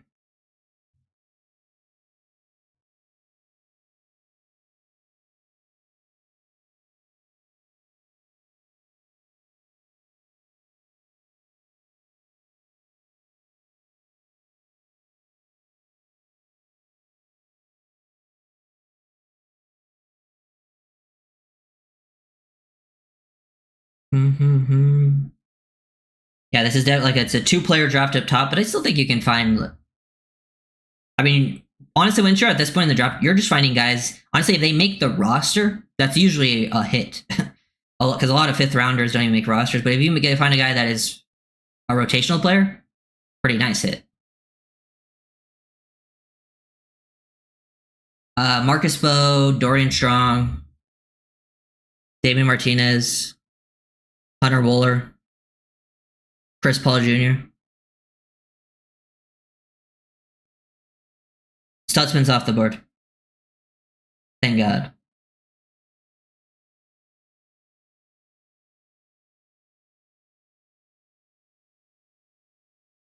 The Chicago Bears select. Okay. That's the first name I do not recognize.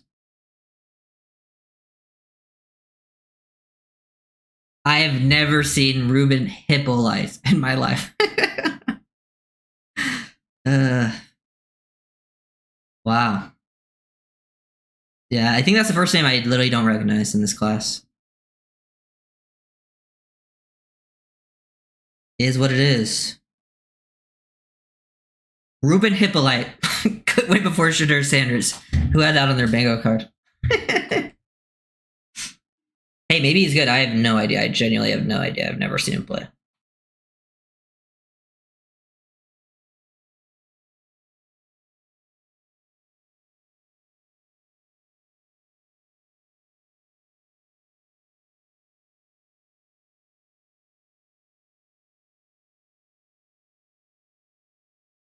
Not Ruben Hippolyte, man.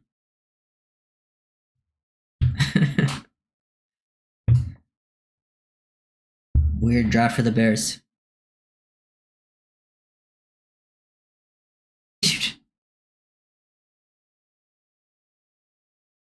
Yeah, I think we met with Ollie Garden. Oh yes, my bad. Ruben Hippolyte the second. I forgot about his father. uh,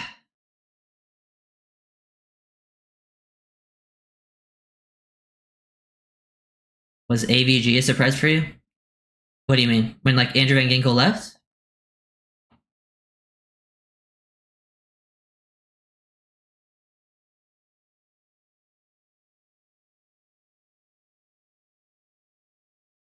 Ooh. It would be so. Honestly, I will laugh so hard if the Dolphins trade out of their next pick. It would actually be really funny. I think trade back like one spot for no reason. It'd be hilarious. There's still players on the board though that I like a decent chunk that I think can be at least like rotational guys.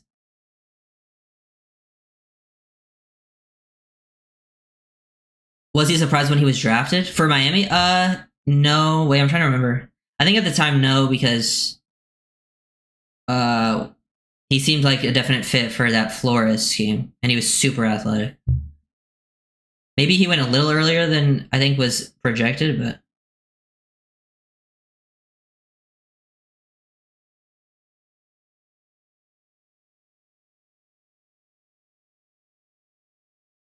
yeah, yeah.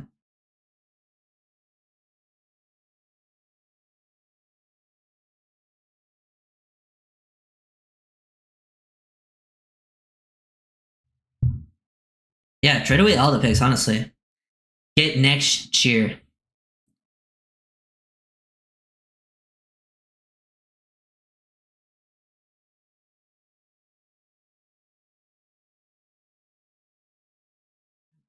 Yeah, yeah.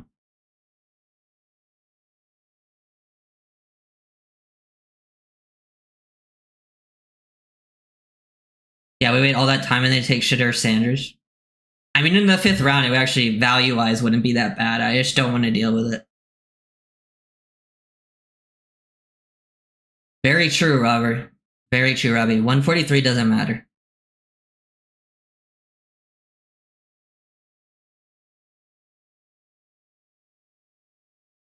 Don't do that to me. Don't give me Quinn Ewers. But they probably will. They'll probably like Quinn Ewers.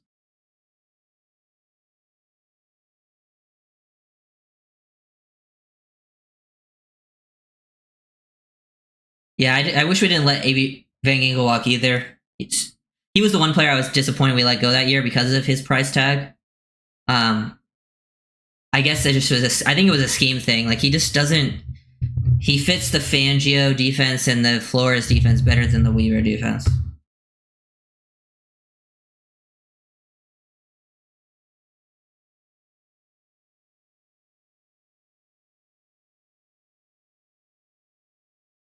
Wow, the Chiefs got Royals in round 4, man. It's a damn good pick. Honestly, he's great for that scheme. They're gonna work him in RPOs and get him the ball in his hands, and he's gonna eat.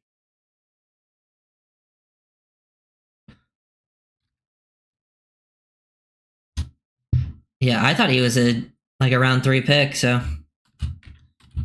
sometimes these guys fall.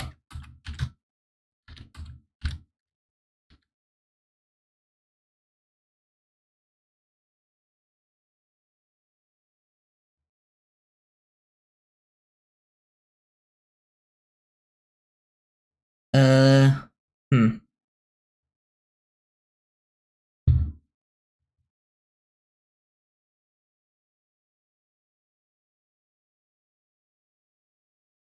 to think we missed out on Ruben Hipley.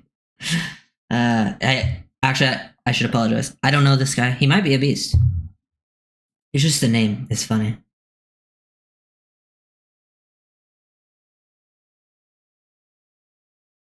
Yeah, I've seen a few of you mention using Sanders as trade bait.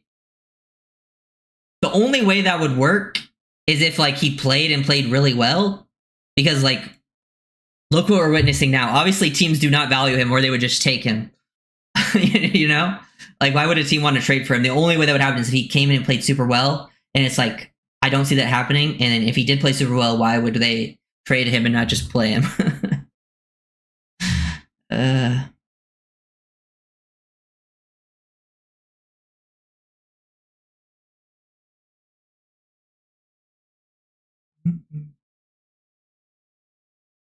Dude, if Shiloh gets drafted more than Shooter, that's absolutely insane. Hey, Kohu, that's CB1 right there. I mean, I actually do like Kohu a lot.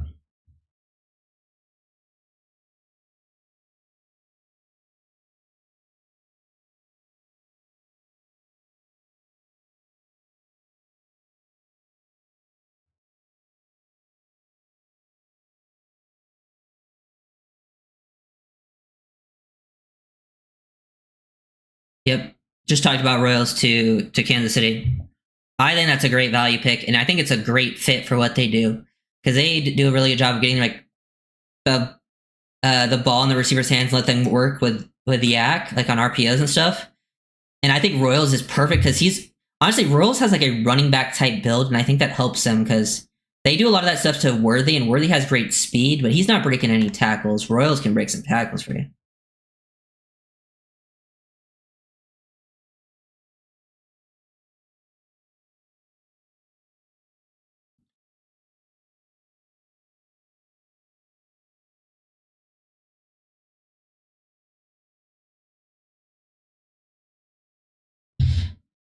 Yeah, but like it's definitely more than his on-field play, because I've seen worse quarterbacks get drafted in the third round. And you know, not like I think Sanders is great or anything, but he definitely was better than some of those guys, and they went already. So it's definitely more than his play. It's just a combination of it.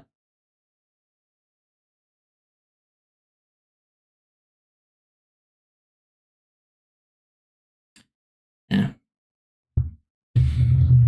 See, but what I don't understand, Skunk, is like if someone really wants him, they should just draft him late instead of risking the whole, UDFA. But like, if no one really wants him, it's like, dude, I feel like he might even get blacklisted. Like, what's happening? Q Robinson to the Broncos?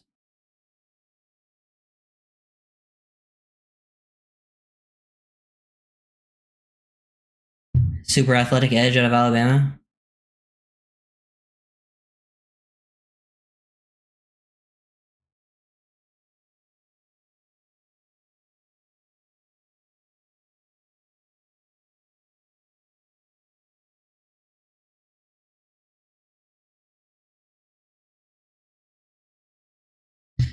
Oh, we're on the Vegas pick. This is see what they do.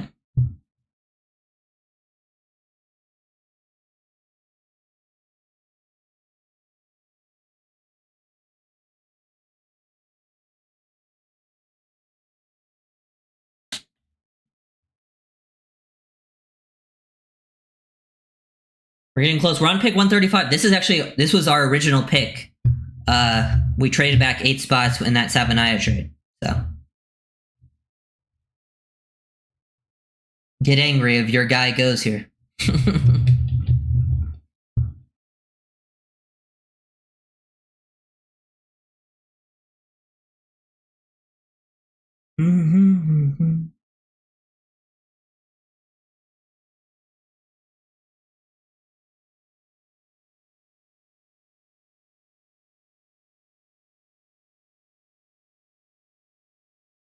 See what the Raiders do.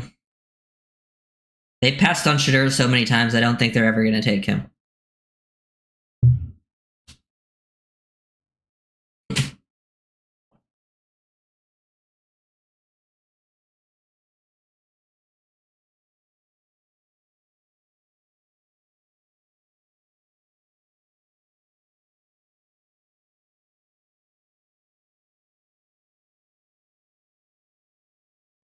Tonka Hemingway.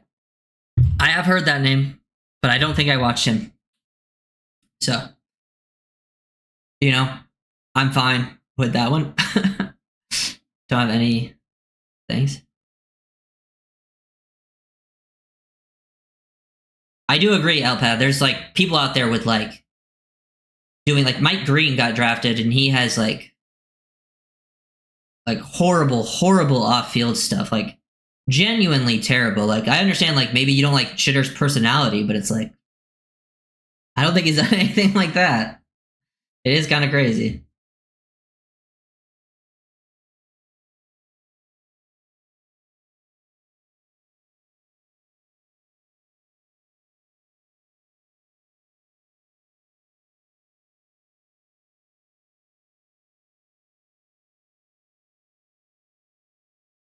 Yeah, Shadur in the seventh. If he's actually there in the seventh, then I would be like, because the seventh have felt like throwaway picks anyways. In the seventh, then I'd be like, yeah, why not throw a pick at it, see if it works. He might, yeah. You said a huge chip on his shoulder. I agree. Like it could work out. If it comes with a headache, guess what? It's a seventh round pick, and you cut him.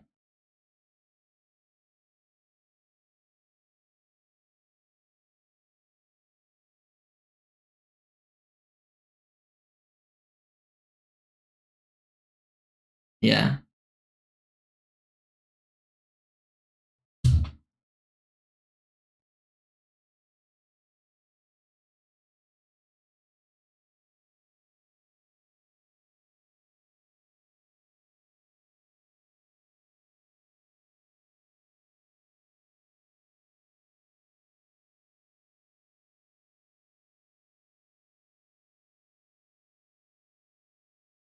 Hmm. Wonder if they add like a Rasul Douglas or something. I think he's one of the better, and he's like a vet free agent. Just get him on like a 1 year deal, and then you go into next year's free agency and draft when you've now actually at least built up some resources, and then you can hopefully hit on DB early then.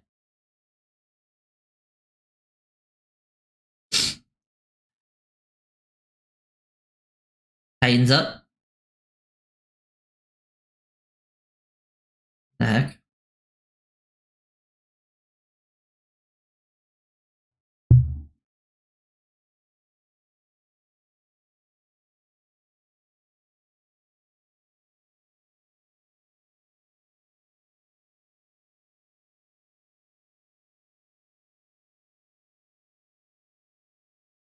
Um,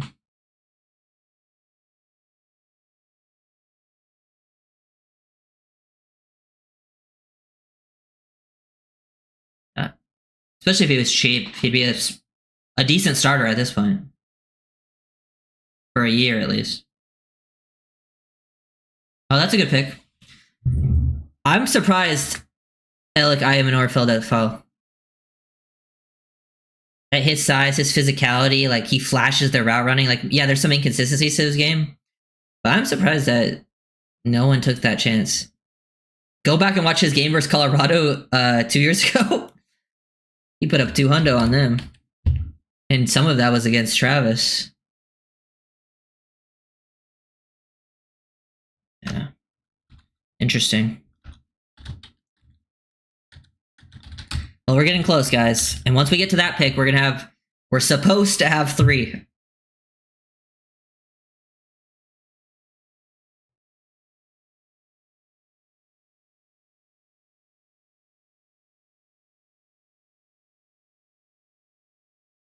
Mm.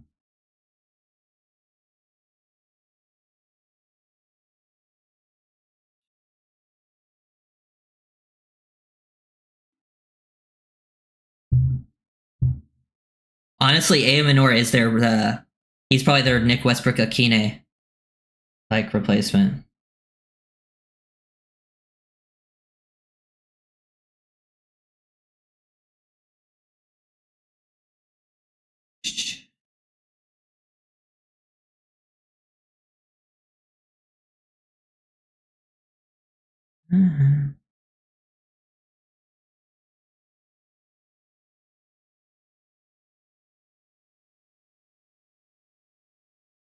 143, 150, 155. And then we also have one, I think 79 is what we got from in that trade as well. We gave one of our sevenths to move up into 6. So we'll have 143, then 150, 155, then 179, and then I'll probably end stream after that and maybe go live after it's over to like recap. We shall see. I know I have to go on someone else's stream for stuff.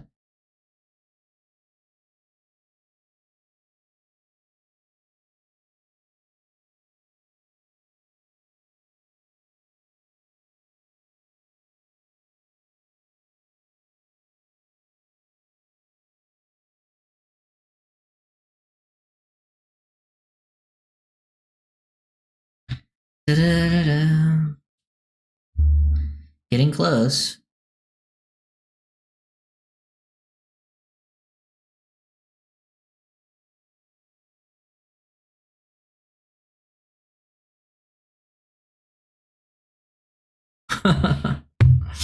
Come on, please. Just gonna go here. Boom. Yeah, I posted if you guys never saw it, I did post a Jonas Savanaya. I think that's how you pronounce it. Savanaya, maybe. Savanaya. Posted another breakdown on him this morning. The guys never saw it. Boom. Still some good players left on the board.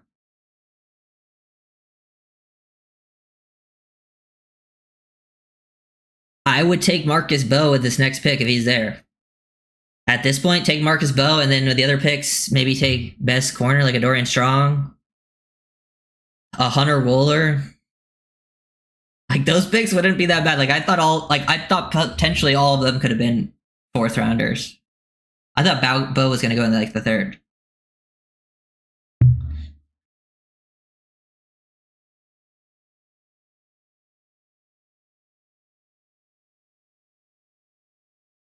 Some other good players are I like Elijah Roberts. Miles Frazier is another good shot.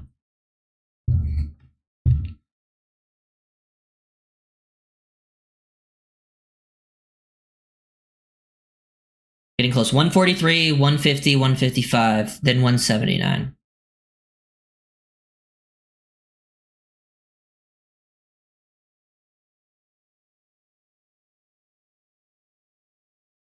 Honestly, I feel bad for Shedeur, I ain't gonna lie. Also, I felt bad when I saw that he got like a fake call. That shit's messed up. Like a fan called his phone.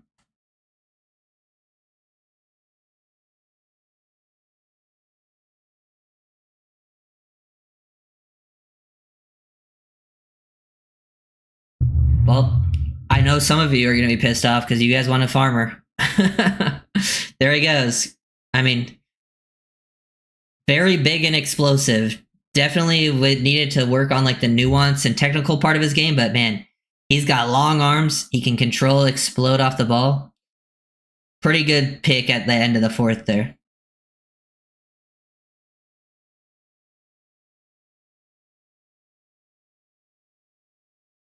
That is someone I would have definitely been good with the next few picks. But there's still many players on the board I would totally be cool with. There's even some that I haven't named that I'd be like, oh yeah, that makes sense. Oh, yep, that makes sense. But we're honestly with 3 picks in a row, I'm sure they're going to draft someone that I like. I'm sure they're going to draft someone I don't like. They might even draft someone I haven't even watched, which then I can't complain about it because it might be better than I thought.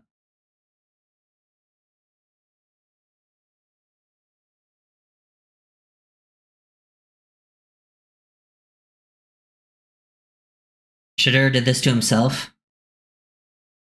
Yeah, I mean, I get what you're saying, but like, there's so many people out there who have done so much worse, and the NFL doesn't care. So that's kind of my problem with the situation. Oh man, like he was, has a bit of an ego. Like, yeah, could be humbled a little bit, sure, but some people are getting drafted that have committed heinous acts.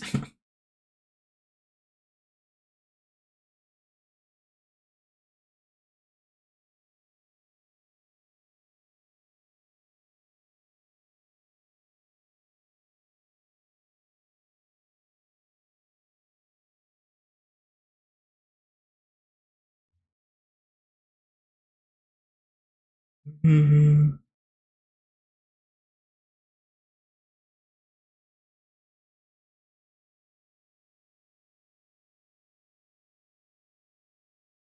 The guys that have done worse are more talented. Sure, but it's all about these people take these risks. So like those guys fall a little bit, but then they get drafted. He's falling more for less. Like, yeah, I think he was gonna go later than people expected anyways, but he's falling like Dylan Gabriel went in the third round. And like done worse, it's like a lot worse, like much, much worse. Things I can't say or I think YouTube demonetizes.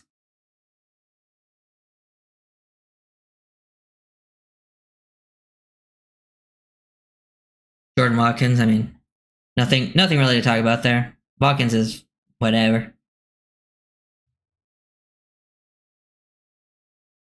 Yeah, Watson is getting 230 million, and Watson's also horrible. I've watched a little bit of Jordan Watkins. He's an Ole Miss receiver. I remember thinking he was pretty solid as like a late round option, so maybe went a little earlier than expected.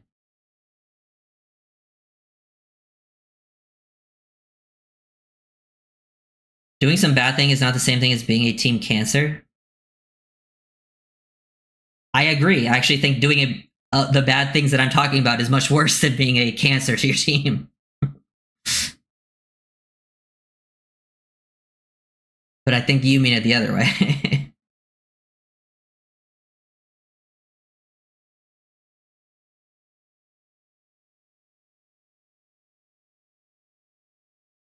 About to be in the fifth. We're fifth round's about to start. I think we're at 139, so we're like 5 picks out.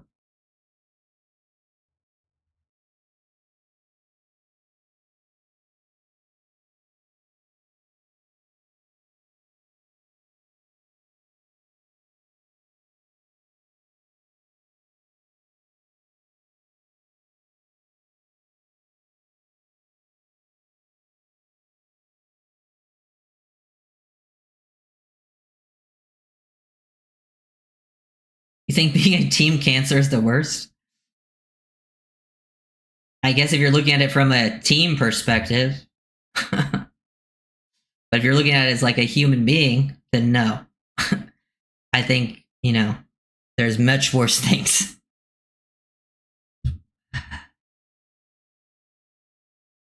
Personally, I would not want, if I was on a team, I would not want to play with someone like Deshaun Watson.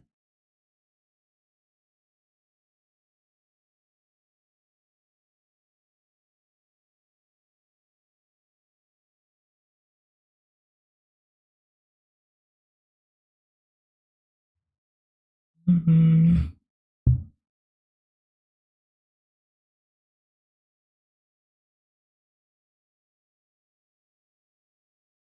Jalen Rivers. Yeah, I wouldn't be mad about Rivers here, but I'm not in love with Rivers, but I would get it. I mean, when you're in the fifth round, man, I'm not expecting them to always take the guys I really want.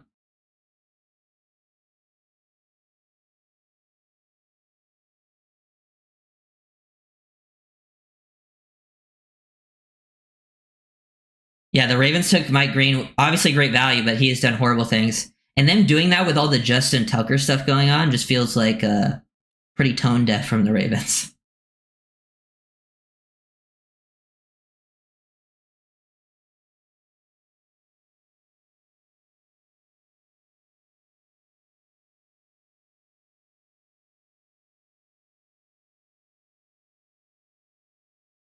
Christopher, what are you talking about? What are you talking about, man?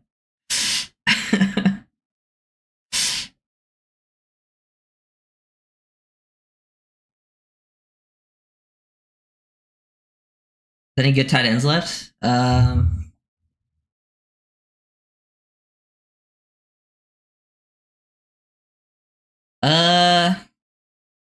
don't know about the values the greatest for some of these guys. I might wait till that's 6. Oh shit, what just happened? But I do like guys like Haas, Conyers, Mitchell Evans, Rondé Gatson if they wanted to go for like a big slot, basically. TJ Dupree. Bilal Kone. He's probably someone who's going to go late in this draft. I like Kone as a late round option. Who cares about rap videos? What?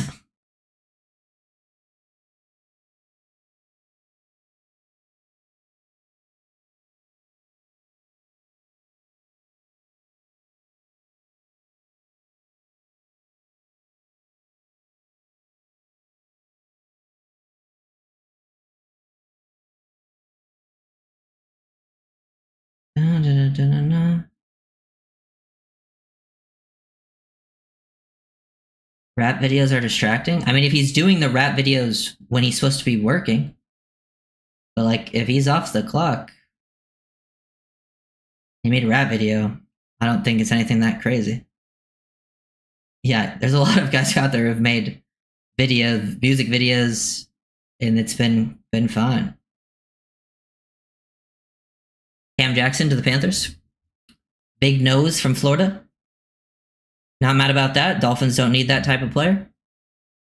RJ Mickens is also not a bad shout.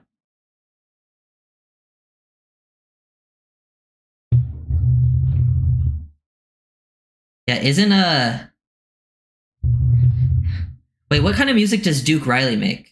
Isn't it like country? I haven't really listened to it, but I remember he makes music. You say how traded?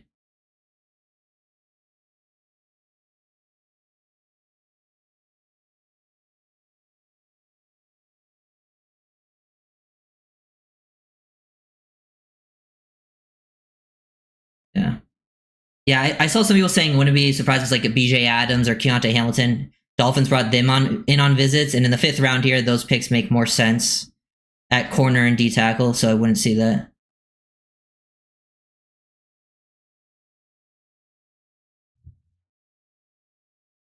Duke Riley sucks, my point.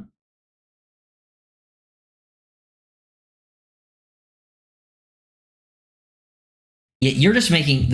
I just have a problem making like huge speculations about something we have no idea of if he's actually doing that or anything like that. Like I don't want anything to do with that type of making stuff up.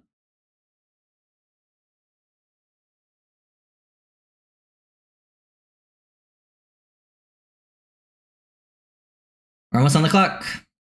I'm about to block what you guys are saying because I don't want to be spoiled. Yeah, Black. Did he just get drafted? I'm guessing. Let's see the Ravens take. Was he Iowa? Can't remember.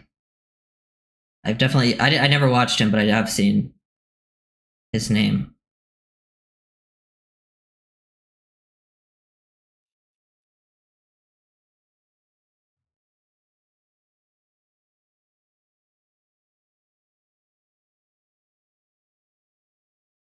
I think 5th round makes practice squad. Honestly, with this roster, the 5th rounders probably all make this the team.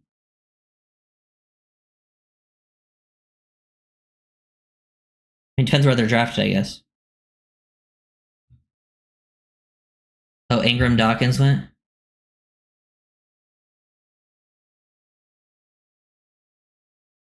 He went to somewhere. Don't know where.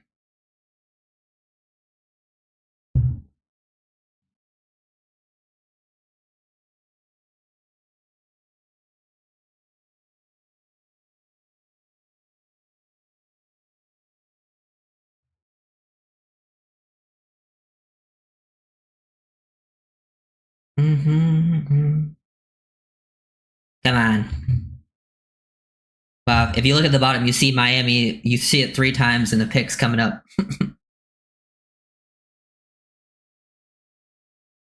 About time.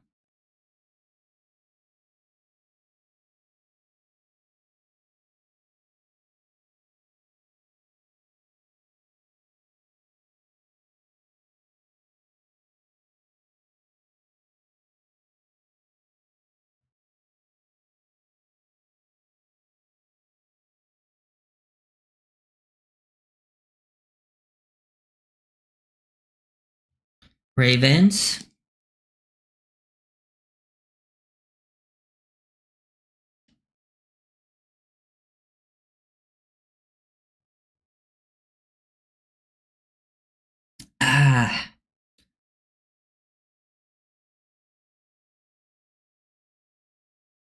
Carson Vincent, not a bad pick here. High upside guy.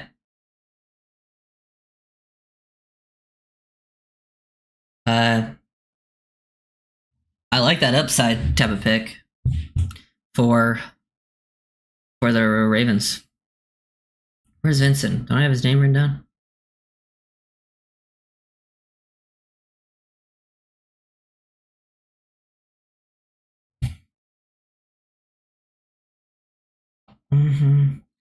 That's an HBCU, right? An Alabama A&M.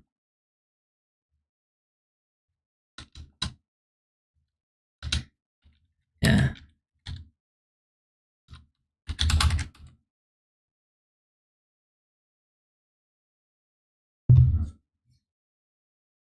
So Sam Howell to the Minnesota. That makes sense because Seattle drafted Milroe.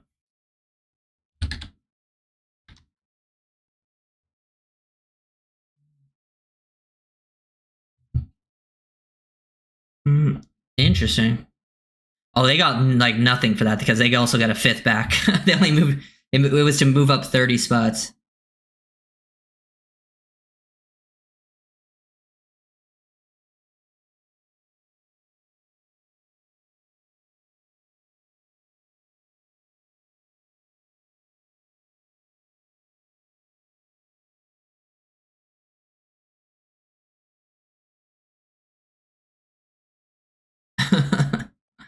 We're getting close. I have no idea what you guys are saying. I'm blocking it out until the Dolphins pick. I got the chat blocked. Hey.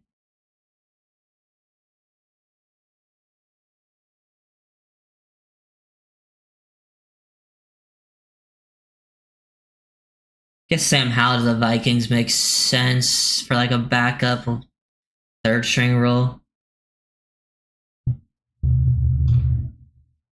I could see him fitting that type of system that they run over there. Yeah, man. They're gonna show the Dolphins pick off when we go to commercial, huh? And I'm gonna have to see it when they get back. Like, but the Dolphins haven't picked yet, so maybe they have a thing to cut to where they have to show like this some international thing.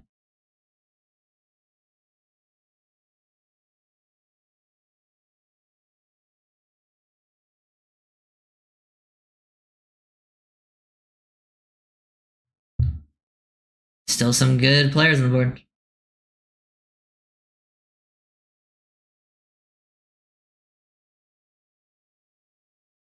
Riley Mills, okay. That was someone I could have seen the Dolphins being interested. He's coming off an injury, and if the Dolphins were looking long term and they wanted to take a shot at that, could have gone for Mills because he was a scheme fit and probably pretty good value, but was very productive, great on twist and stunts, quickness, disruptive. Honestly, gives me some like Sealer type vibes, not just because he's white. But here we are. Ugh. Miami. Please. Give me someone I like. I mean, we have 3 picks coming up, so I'm not going to, let one pick totally change, but I would take Marcus Bowie here so easily. He's still available, right? Like, pick is in. We're actually picking. There you go, guys. People I would have taken at 116 are still on the board. A lot of them.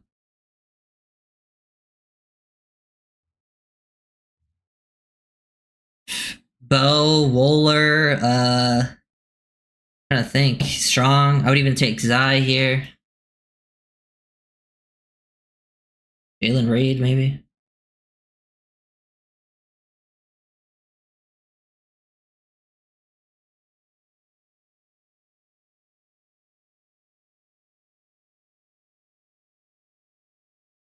Jordan Phillips, okay. That is a player I do like. Another Jordan Phillips. I didn't think we would go after Phillips because he is more of a nose one tackle or one tech, but I do think as a player, I was a fan of him. I actually do have clips. So I'm not mad that one of these is a D tackle. He's clearly going to be a part of the rotation. He can play as like a 3 tech. He's got some great lateral quickness for his size. I'm actually excited to break down that film because he was one of the players I was thinking about making a video on before the draft, and I just never got around to it. So interesting. Oh, gotta get this. Nope, I'm messing up right now. There we go. Jordan Phillips. Yeah, this is a very different Jordan Phillips. He doesn't have a... We definitely needed bodies in that room, and I do think he is a solid player. Like, in the 5th round, you won't see me being mad about taking a Jordan Phillips from Maryland. Maryland, like, he... I think he was... Let me actually look it up. I believe Jordan Phillips was at the Shrine Bowl, right? And he was having a strong one. I just open Twitter, call the We Are Back department and file a claim from Kyle Krabs. Jordan Phillips is a stud. That's actually, I think that's solid value. The only reason I wasn't thinking CJ West or Phillips is because I thought he is a different player than Kenneth Grant because he's like more of a low center of gravity, but he is, they kind of play more of the same spots. But you won't see me mad about that at all. Here's some clips on it that I'm just finding on Twitter real quick. Here's one, him playing nose. Like, you can see the quickness, sudden player, able to shoot gaps, which is very important, I think. It could have been so much worse. It could have been so much worse. And I think in the 5th round, like, that's a pick who will definitely make the team, especially with your roster. And definitely play. Like, he'll be a part of the rotation. He ain't gonna be a starter, but like he will be a part of the rotation. Can collapse a pocket too, has some power. I'm a fan of the player. And they're definitely building the trenches up, which I gotta respect. Can 2-gap a little bit. Yeah, they're definitely trying to get rid of that soft label, so I will... Okay, that's one I'm definitely looking... I gotta pull up Jordan Phillips now because I'm gonna be definitely... That will probably be one I do tomorrow. I think I'm gonna try to post 2 film breakdowns tomorrow on the guys we draft today, and then so on and so forth. Keep doing it.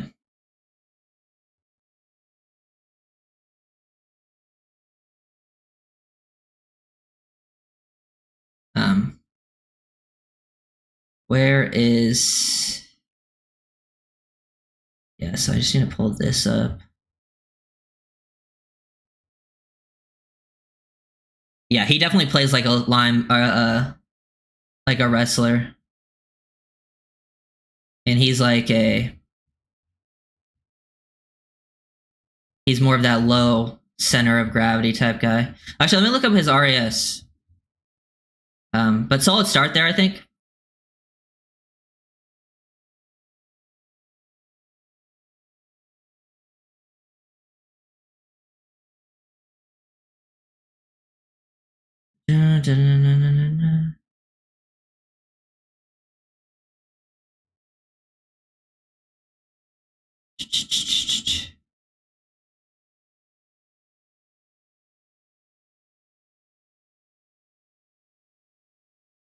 Interesting.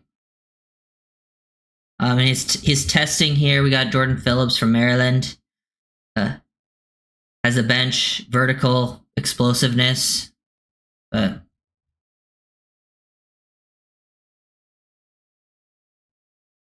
what? Are the Browns going to take Shador? They trade up for this? Didn't they already take Gabriel? Yeah.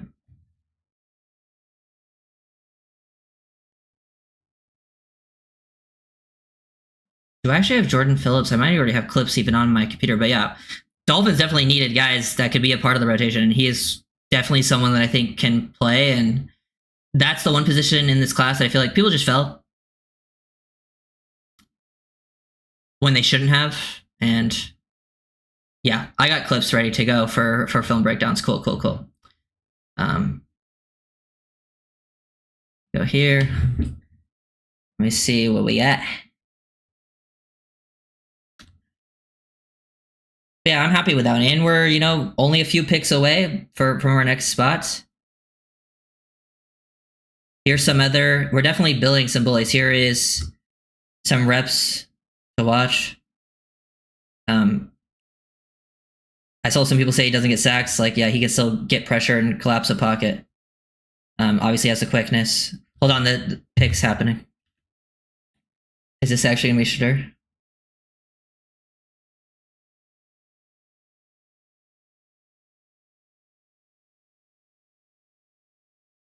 Wow. Wow. They selected Shador and Dylan Gabriel. Actually crazy. Wow.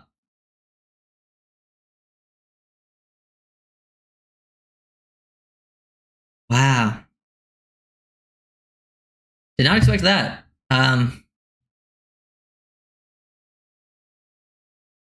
I wonder how that's going to go over. What's their room? They have Shador, Gabriel, Pickett, and Flacco. That's a room. But here's some more Jordan Phillips clips. These are just sent from on Twitter. I believe Flags Film posted this. Throwing a spin move. He's not the most athletic guy, but he's very powerful, and I think he has a good first step, which honestly is more important. He has explosiveness, and I think a good like first step, first like lateral quickness. I think once he has to like continue moving, it's nothing crazy, but like for a nose tackle to be making some of these plays, very impressive. Look at the pop in his hands. Just thought they were going to go for a different direction at that position, especially after going for Grant. That crew room is crazy. Pickett, it's Pickett, Flacco. I believe that's what it is. It's Pickett, Flacco, Gabriel, and Sanders. They might have another person in the room too, but I know those four are there.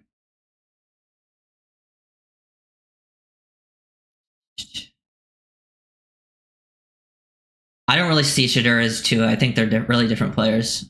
I've seen a lot of people compare Shador and Tua, and I just don't see it at all. Gabriel I can see, not just because they're left-handed. They're more similar, but Gabriel is a worse version of Tua. He's more athletic, but he's just worse in like the mental part of the game. How old is Phillips? That's always a nice thing. When someone's like super young, it's always a nice surprise.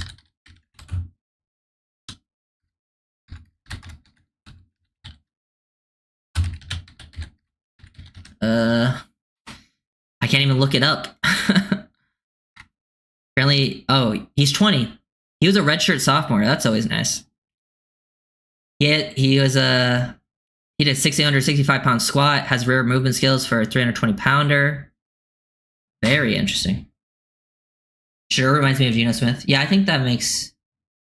Oh, Mac McWilliams gone. He is one I would have liked here as well. Who is at the Eagles, of course. Eagles might just be... Howie Rose might just be watching my videos. Because... I have him. But yeah, Jordan Phillips, good value. Needed that depth. Wow. Did not expect the Browns to double up like that. Yeah, I would take Bo.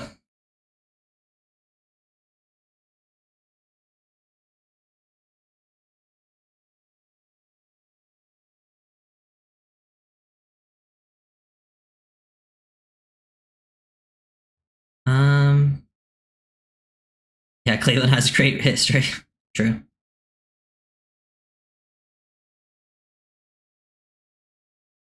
Oh yeah, Scotty. They have beefed up crazy, man.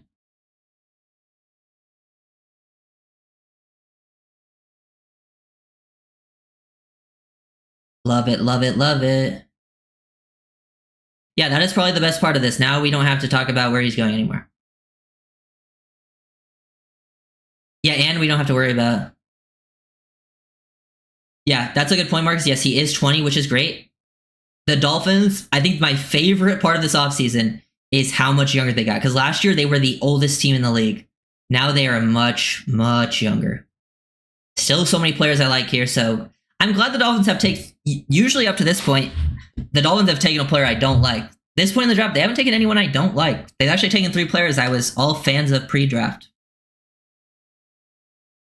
I don't think they've taken any like my favorites, but they've taken all guys that I liked, thought here fit here. So yeah, I don't mind the idea from the Browns. Like, you're kind of screwed anyways. Just take as many QBs as possible, especially if someone falls farther than expected. Maybe he works out.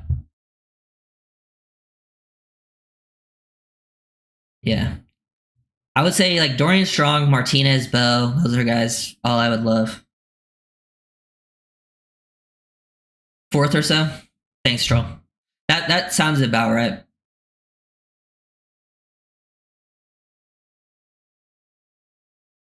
Excited to make this Phillips video though. Mickens is a good shout at safety. Same with Wooler. I don't know how Wooler's still available. I don't.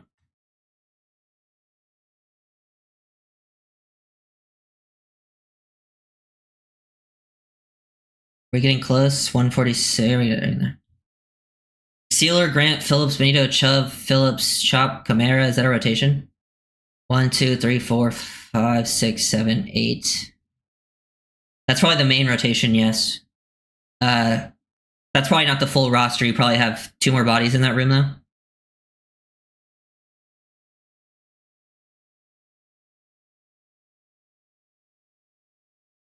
Braden Swinson. That is a very good pick by the Pats. I agree. Swinson to the Pats, edge. Surprised he fell this far for an explosive, bendy edge. I feel like teams like to take a chance on those guys, and I guess they just didn't feel confident doing that here. Wow.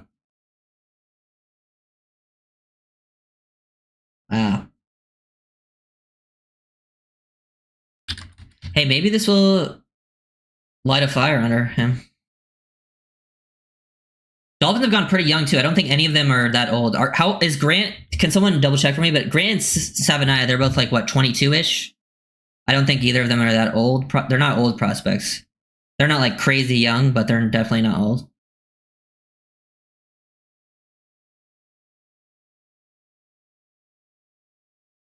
I don't think Will Howard's gone yet.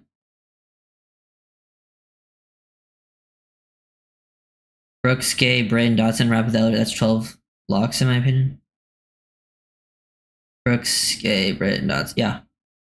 Yeah, that's going to be the off-ball linebacker in.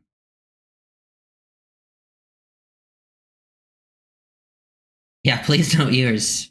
Hey, guys, don't put that type of energy out here.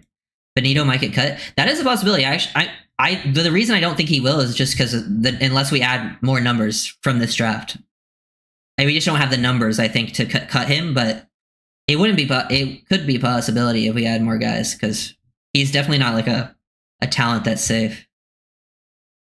Yeah, next year we might have to go after all the skill positions with how we're attacking trenches in this draft.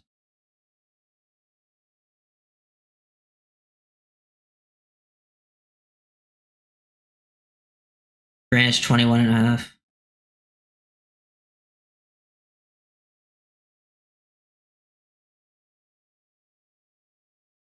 Jackson Slater, Marcus Bowe, those Miles Frazier, I'd take all those O-linemen.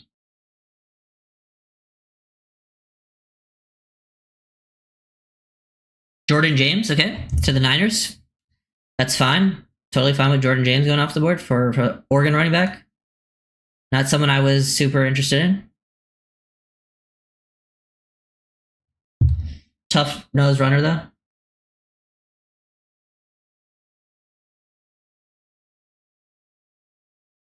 Yeah, Browns could have had Travis Hunter and Shador, huh?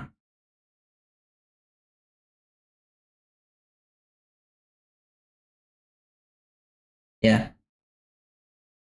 But I do think Jordan Phillips was one of the better noses in the class. Jonah's only 21. Okay, so they're both 21. Maybe they're both going to be 22 by the season, but I can't remember. But yeah, I knew they weren't old. I feel like once you're in that 23 range, 23 is like you're kind of an older prospect. 24 is for sure an older prospect. And then 25 plus, you're definitely old.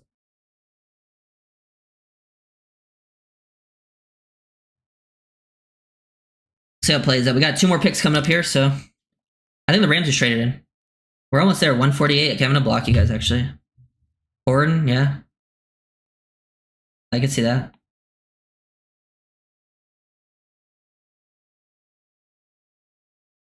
What up, Hammer?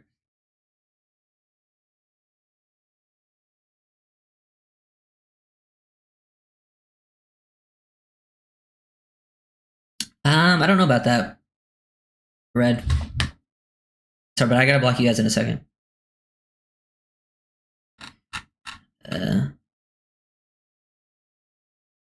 We did get the trenches. Definitely not gonna be mad about that. Can Durant play 5 tech?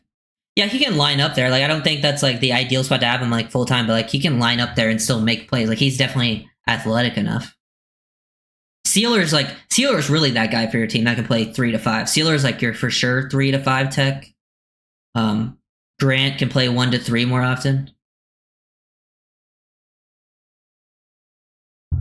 But hey, I will never be mad about drafting good players, even if I don't think it's the biggest need. But I think the Dolphins have attacked needs. Like, taking a D tackle there is not bad because a D tackle will for sure play in a rotation. A rotational player that I think will be solid at his role, his job. Oh, Ty Hamilton goes. That is fine. Honestly, I hope all the D tackles go now.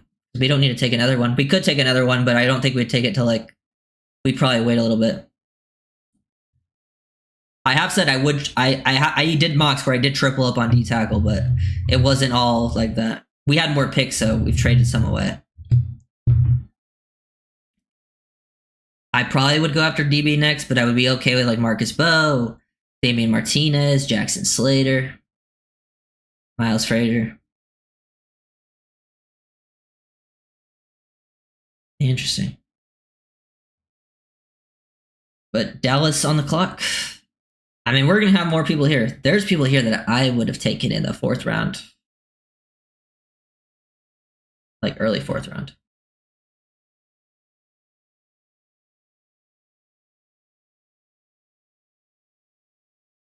Yeah. Honestly, who the heck is going to play? I feel like, honestly, Pickett, Flacco, Shador, and Gabriel could all play at some point for that team. They're going to start the team with the veterans. And then when the veterans like stop showing something, they're gonna start with like Pickett, and then they're gonna be like, okay, let's go to the real veteran and Flacco. Flacco's gonna look good for like 2 games, then he's gonna start struggling. And then they're gonna be like, okay, the season's over, might as well play the young guys, and they're gonna play the young guys. It's the cycle that always happens.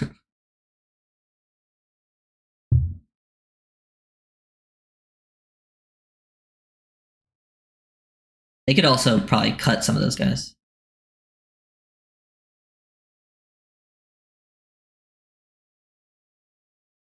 Cowboys. Pickett.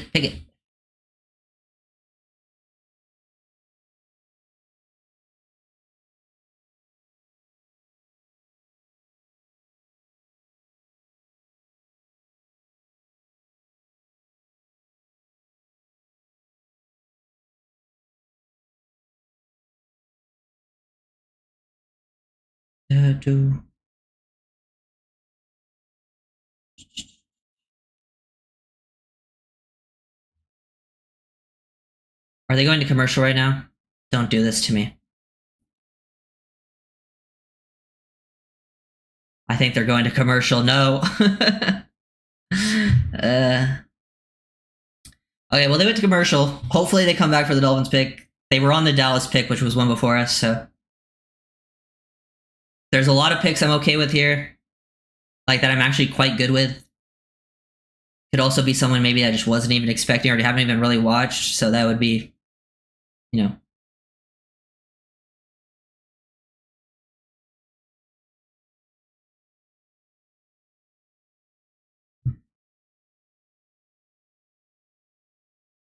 Well, I don't even know.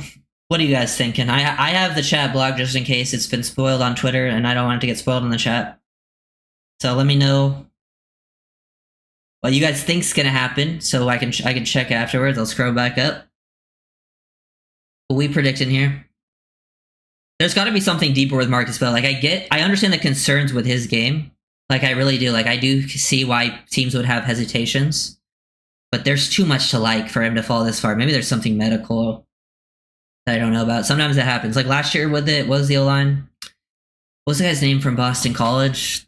He went to the Lions in like the 7th round, but he should have been like a 3rd or 4th round guy. I even think he played for them last year, but I think he had like some serious injuries. I guess we could go QB here too. I would be more okay with it here, but not yours. I'd rather have like Howard or McCord. Howard would be solid in the 5th, actually. Because I saw people projecting him go like pretty early.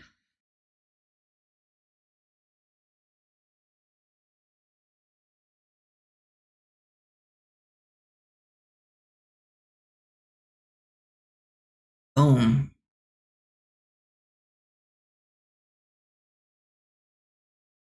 Well, there's still a commercial. Maybe the pick has happened and they're going to show when they return, but who knows? Just waiting. Oh, we're back. The Dolphins pick is in. The pick is in. We don't know who the Cowboys took. It's not showing it yet. At least I'm not seeing it. Please do not talk about Shador while the Dolphins pick is happening. Okay, Jason Marshall Jr. from Florida. Okay, I can see that. That's the corner they went after. Okay. Definitely very athletic guy, Jason Marshall Jr. I don't have too many thoughts. I didn't spend a lot of time watching him. I know he's got a lot of yeah. Oh, Jadon Blue went to the Cowboys. Probably not what I would have done, but I do need to watch more of Jason Marshall Jr. I didn't spend a lot of time in this process watching him. I remember watching a little bit. And we'll see if he can compete. I'll definitely have to check out more of him. Trying to find RAS. Yeah, so he does have a high RAS, which is not surprising that they liked him, but he is listed at right here. I can pull up the RAS. I'm going to show it to you guys. Boom. Boom. Okay. So he had a high RAS, 9.42, good size, 6 foot 194, pretty good size for a corner. Ran pretty well, had a 1.5 10-yard split, which is the best here. Decent 40 time, good explosive grades. So I'm definitely going to be excited to check out his film and see, more of him. So I don't have a ton of thoughts right now until I watch the film. I'm getting people are texting me.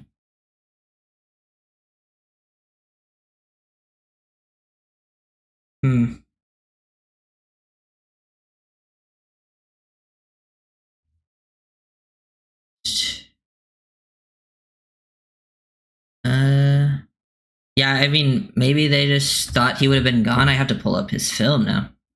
Now I gotta watch the Florida film. I didn't watch much of Florida. That was like the thing. So that was like the first pick where I just hadn't watched much of the guy.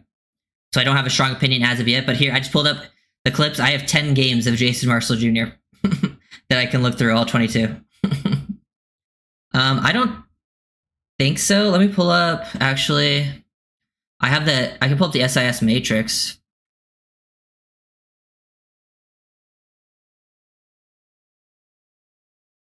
They have him pretty lowly rated. They have him as corner like 28.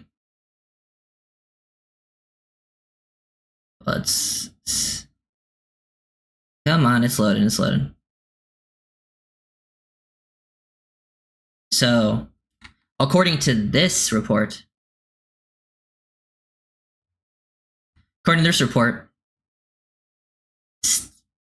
DJ Giddens just went to the Colts, but yeah, sticky and man, efficient footwork, long speed are the strengths. Weaknesses are route anticipation, ball production, run support, aggression. So definitely sounds like, yeah, he's listed as a Marshall, a prototypical outside corner. Shows good comfort in man. They gave him off man and press man as his best grades, so that's seems like he might be more of a man-to-man corner. That's like kind of lives with his athleticism.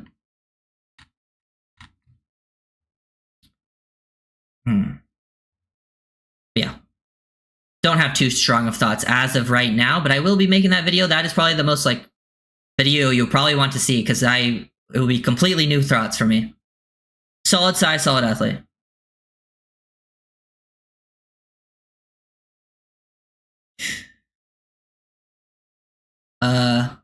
Wait, who just took Giddens? Is that the Colts? Was the Colts that took Giddens? I'm trying to like cross people out.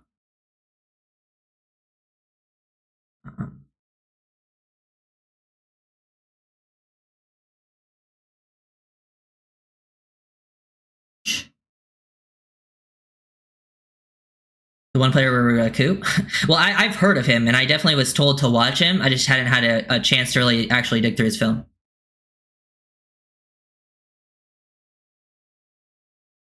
Colts took him? Okay, cool. Thank you. I need to...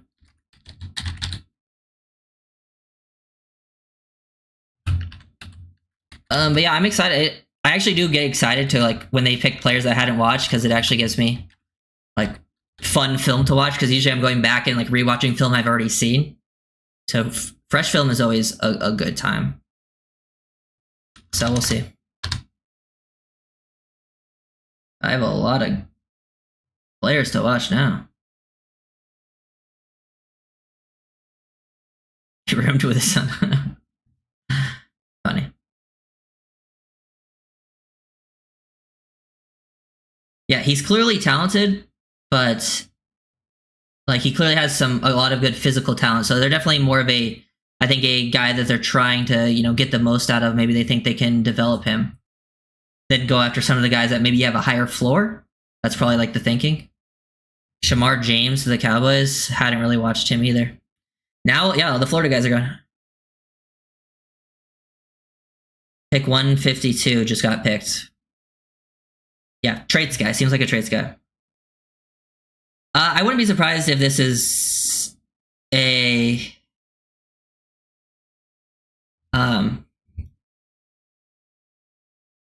Ghost just pulled this out. Oh, I saw that tweet, Hammer, on Twitter. Apparently, that was 2023. Apparently, his 2023 film is like pretty dang good. But yeah, it's right here. PFF College tweeted out in 2023.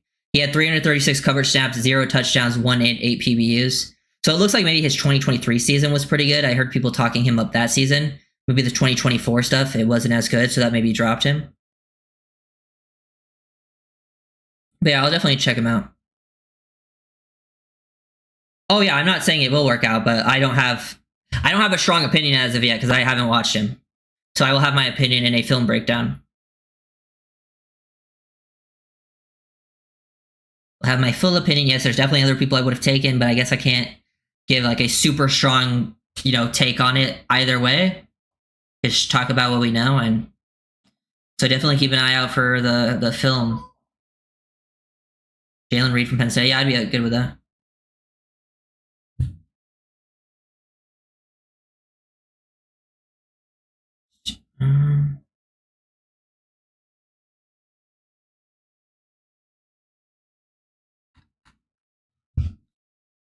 Chris Paul, yeah.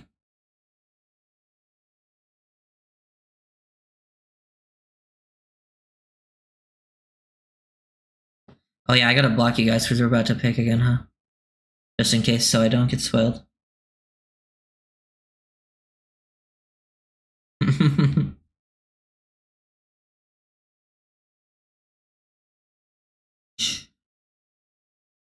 Boom.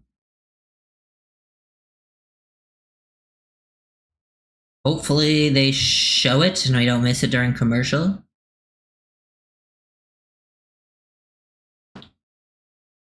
Oh. Is that commercial right now? Oh, they keep like going. Their commercials are so weird on this NFL stream that I'm watching. But damn. Definitely more of a fan of the Jordan Phillips pick as of now. Maybe watching the Marshall film will get me excited for it, but this happens in the 5th round. You're not going to always be excited for all of them. I would have preferred Dorian Strong, but I think they want more of the athlete. Sometimes, yeah, a lot of teams, just corner is one of those positions where I think teams in the NFL value athleticism like super, super highly. And they're always, taking a chance on to develop.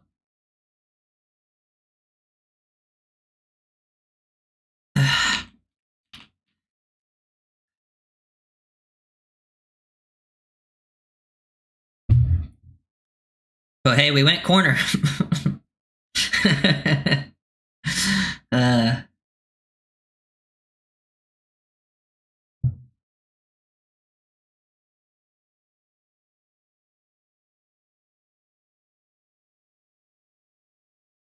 Oh, the Giants took Marcus Bow. Okay. I mean, if the Dolphins wanted him, I'm guessing they would have taken him. But there goes Bow, who obviously was one of my guys. Good pick by the Giants.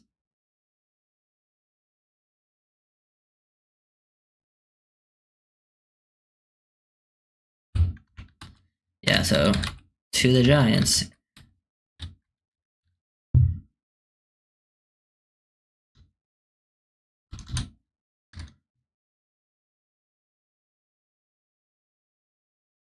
The Dolphins pick in yet? Let's see. This will be our last pick for a little bit now, because then we pick again at 179. So, and then after that, I'm probably gonna get off. I might go live later today, or I'll just go live tomorrow. We'll see, because I do have something to do. But yeah, we'll figure it all out.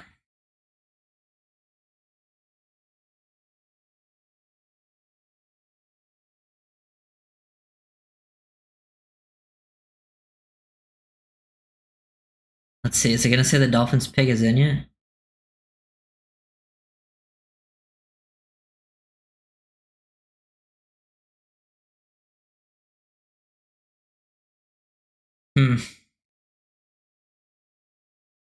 It's not showing anything. They're just talking about some stuff. They listed Marcus Bow as a guard, which is not surprising. People don't trust the lack of length on the outside.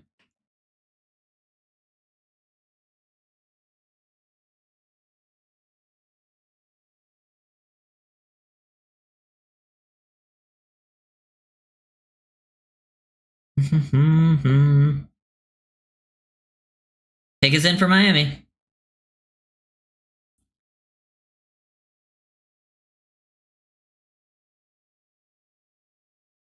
See when it pops up, because they're not going to announce it.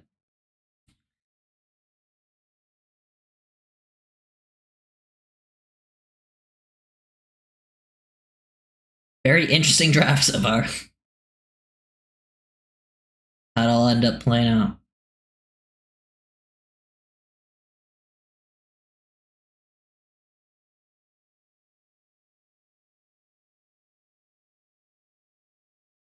Boom, boom. Come on. Show it to me. Don't go to commercial, I swear to God. Say Miami Dolphins selection down low.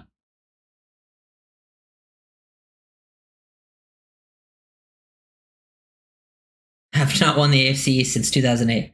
Thank you for that. Just what we needed to see.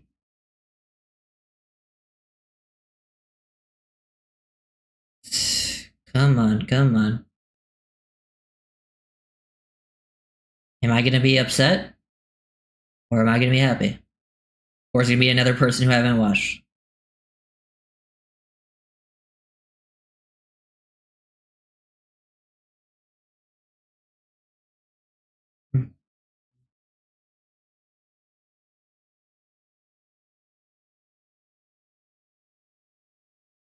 Come on.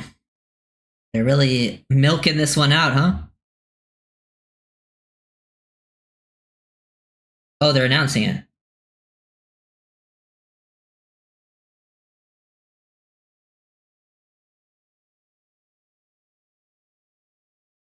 Oh yeah, like someone's coming out to announce it. Okay, let's see what this is.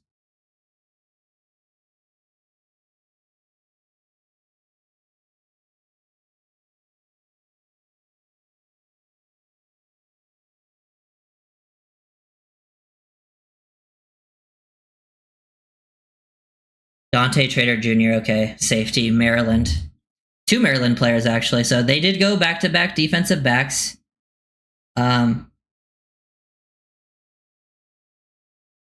not another guy that I hadn't watched too much of. I do have him written down, but I did not get a chance to really deep dive into his film. But I would have definitely taken Wool, or at least what I know. So the Trader's just another one that I definitely would have to, dip into more Trader film, because I have his name right now, but I just didn't get notes on him. I go here, boom, boom, boom. I don't have any Dante Trader film. Doesn't look like it. That sucks. Okay, so I'm gonna have to find some Dante Trader film. That's the reason. So yeah, just players that I don't have opinions on as of yet. I will be making videos on them.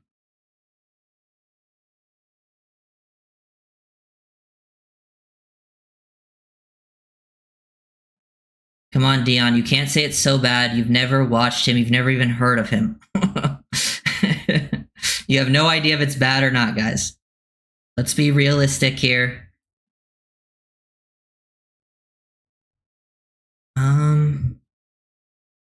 Yeah, we're going after the Maryland defense. But yeah, I didn't really watch Dante Trader Jr. But I was aware of both him and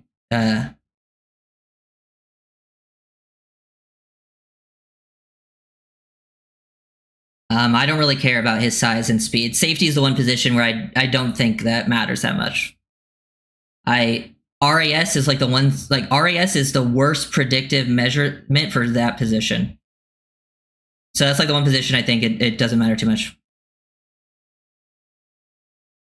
Lathan Ransom is gone.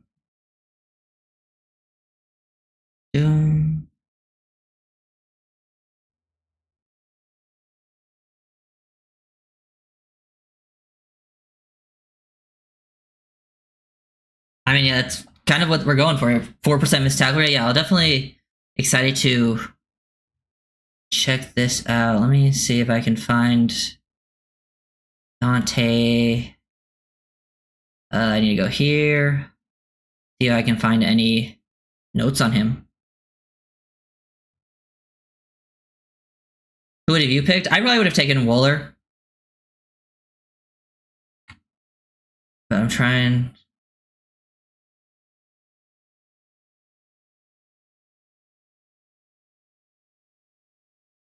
Like, probably going to be a reach when I watch the film, but who knows? Looks like, instinctive player, physical run supporter, has special teams experience from the things I'm reading. Not going to be known for his athleticism or man coverage ability, but seems like that smart, tough type of guy. But yeah, he has special teams value, so that's always a plus for the safety position. So it kind of went like they went opposite with the safety and corner stuff. The corner, they went for like the super athlete with the physical high ceiling, but maybe needs to work on the smarter stuff. And then they went with the safety who's didn't test well at all, but a physical, instinctive guy.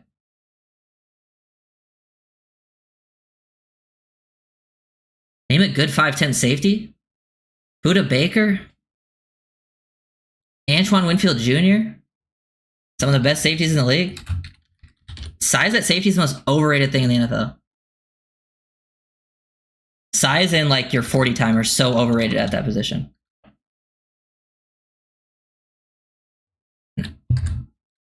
Buda Baker and Antoine Winfield Jr. were like my favorite picks. Like my favorite players. And yeah, Winfield Jr. is 5'9". So yeah, I mean the size part. I'm just worried about the film.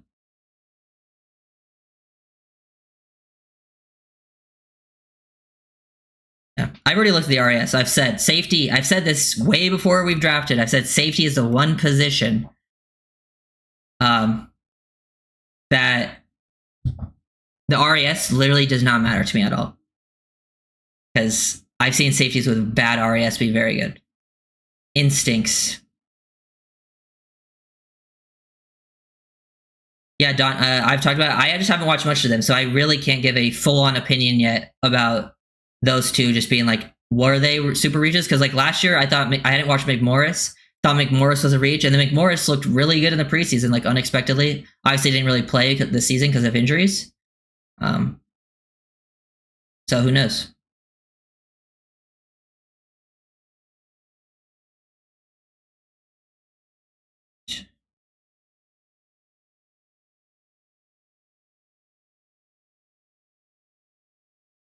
That's cap 2 is the most overrated thing in the NFL.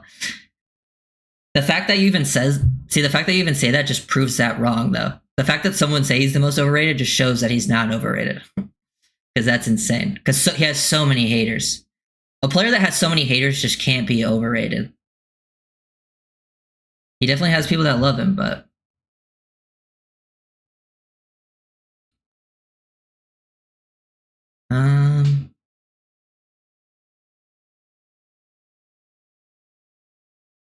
every year we draft small players, and you'll say, "Don't worry about the measurements." Yeah, I said that last year when we drafted Malik Washington, and he was a 6th-round pick, and he played very well for a 6th-round pick. We literally, our first 3 picks are like 3 of the biggest dudes in the draft.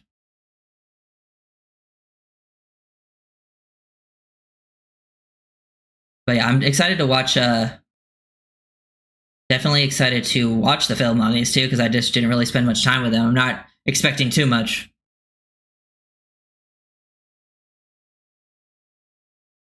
Miami has a safety room filled with high RAS safeties. Yeah, and it doesn't matter. I mean, obviously, good RAS doesn't hurt you.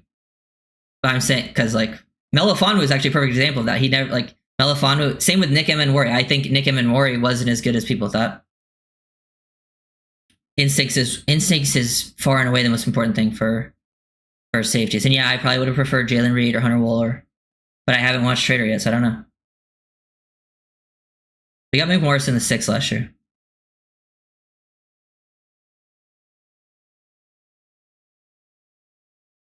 I mean, he probably will make the 53 just due to the nature of those positions right now. But I don't know. I'm not going to judge a pick if I don't have the full picture, you know? Like, if I don't feel like I have the full-on picture of who the player is, I can't really judge it too negatively. I love the Jordan Phillips pick. Jordan Phillips, I did watch a decent amount of. He is very explosive, powerful, only 20 years old. Definitely like that.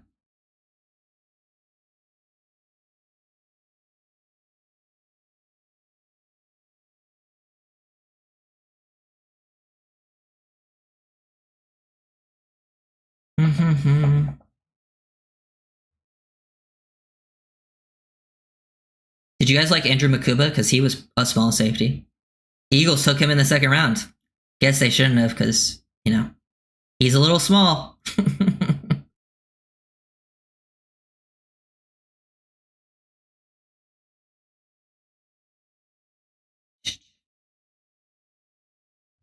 I think you're confusing small with toughness. I think you think small players can't be tough and play in the winter. Dude, literally look at the first 4 picks are all guys that are above average size. They draft one small safety and it's all over. And he's not even like crazy small.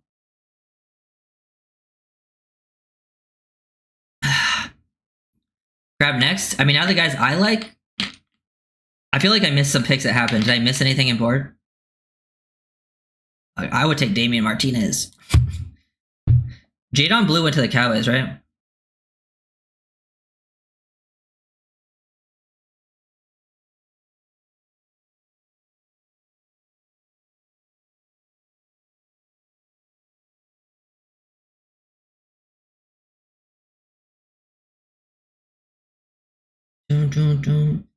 Jackson Haas. I wouldn't be mad with that. We do need tight end. Chris Paul Jr.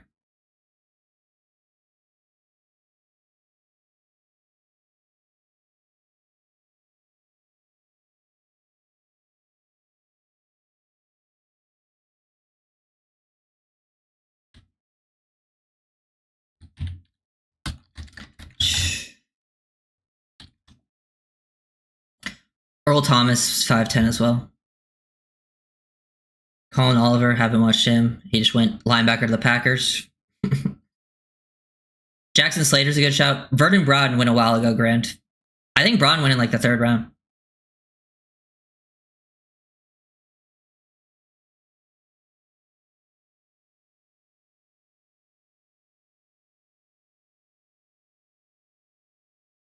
I think McMorris went in the 6.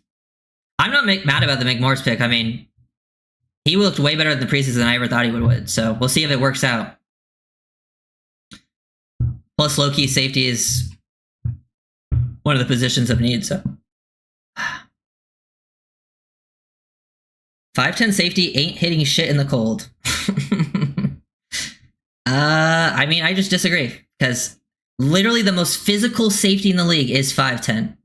Go watch Buda Baker play football and tell me he's not hitting people in the cold. Tell me he's just not hitting people in general. It doesn't matter what the weather is. Like, what? Like, we not watching football? Some of the toughest people in the NFL are small guys. Makuba and Trader aren't even in the same realm of player. Oh, I agree. I mean, I haven't watched Trader. I agree that they're probably not in the same realm of player, but it's just an example of like, you're complaining about size, which is just not that big of a deal at safety.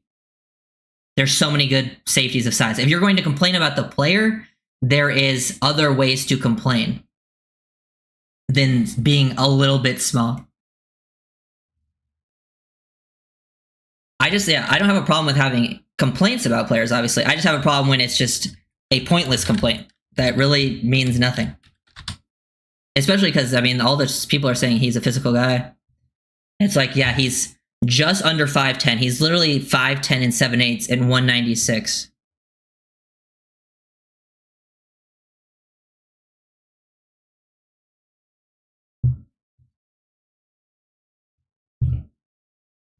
Budo 101.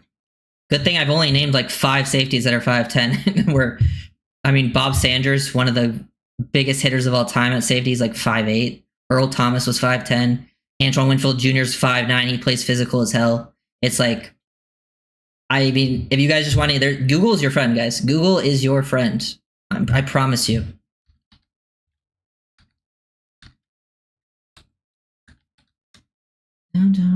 Troy Polamalu, 5'10". Some of the best safeties of all time. Emanwari is big. He's not physical.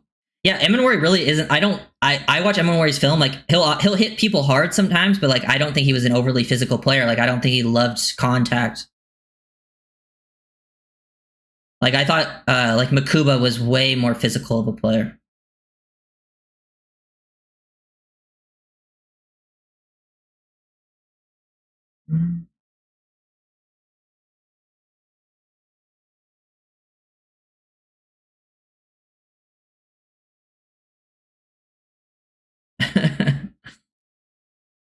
Why use Google when we can just ask you, LOL? Because when they ask me and I give the examples, they still just act like it doesn't matter. It doesn't matter what I say. They're not going to believe it. They're not going to change their minds.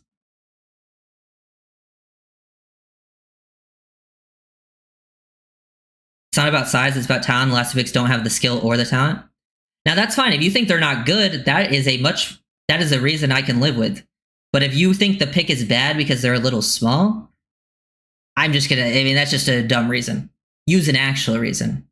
Now, I don't know if you've actually watched them. I have not watched these players, so I don't know if they're good or bad. I don't know if I like the picks yet or not. So I will be watching those players tonight and deciding that later.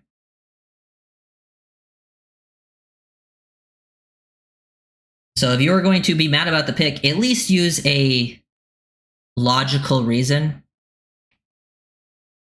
That's all I ask. Munden to the Eagles. It's a good pick for the Eagles, of course.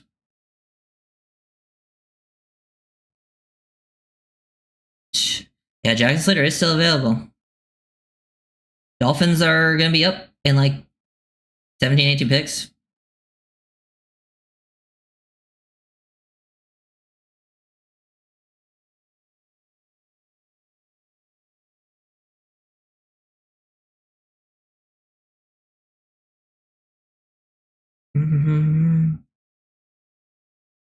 Yeah, there's still plenty of players that I like. It's just tough because, sometimes you don't always see all of them. I think our next pick is 179, if I am correct. It should be in the early 6, I think. somewhere. And then we don't pick the 7th.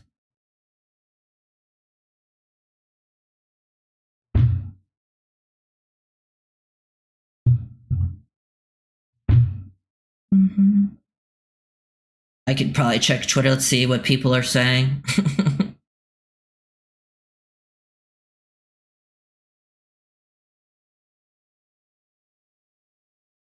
Appreciate that, Don.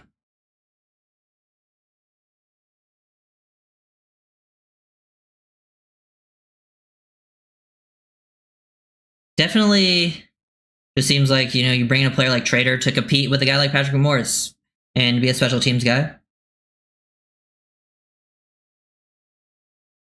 Yeah, and it seemed like Marshall had some injuries last year in 2024, and he was a much higher projected pick in 2023, so that will be interesting to watch. But yeah, I'll definitely be watching.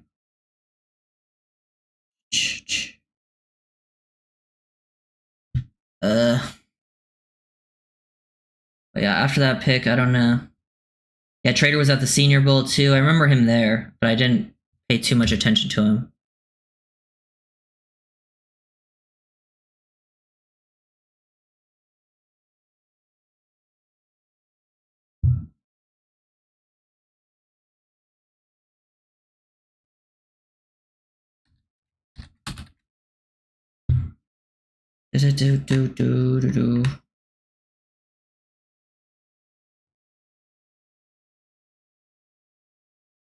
Not really, Grant. I think it doesn't surprise me. A lot of people for fans of Sorrell. He's like pretty good edge, I think, in this class. Good hand usage guy.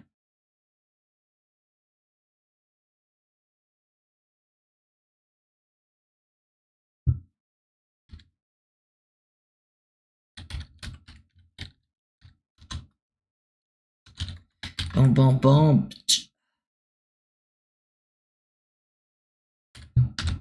Trying to see what's happening. I don't even know who that is. Oh, the Miami linebacker got picked to someone. I have not watched him either. I don't know who. To the Jets, I think.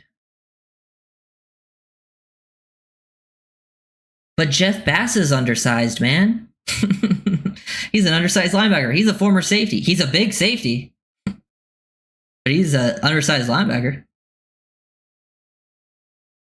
Yeah, I agree, team. I'm very excited about the Jordan Phillips pick.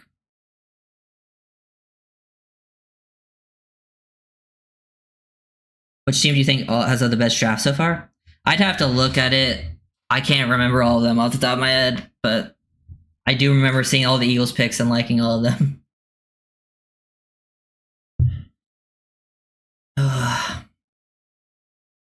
Martinez, yeah, would love that.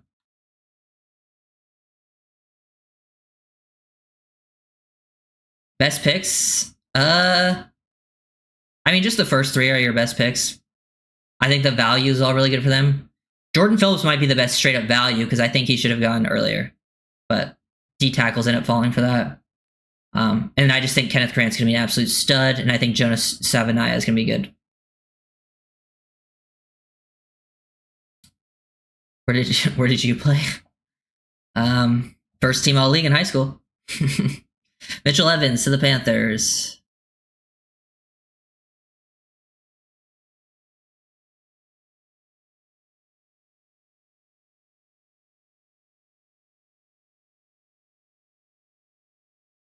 Scotland. Mitchell Evans would have been a tight end. I think would have been an interesting pick.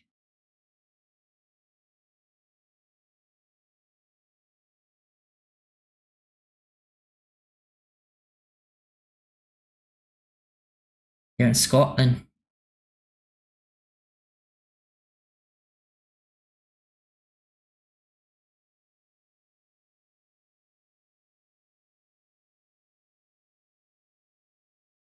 Oh yeah, that was already announced. Colts. Honestly, I don't remember who the Colts have drafted. Surprised Big Keys and Peebles are still out there. Yeah, I mean, sometimes, especially in this class, like just a stacked class like this, and they're like I think teams are scared to draft Peebles due to the size. They always do that. Oh, that's the wrong thing. In the Big East, I guess, I think he just didn't test that well. But those are players I think should have been probably taken by now as well.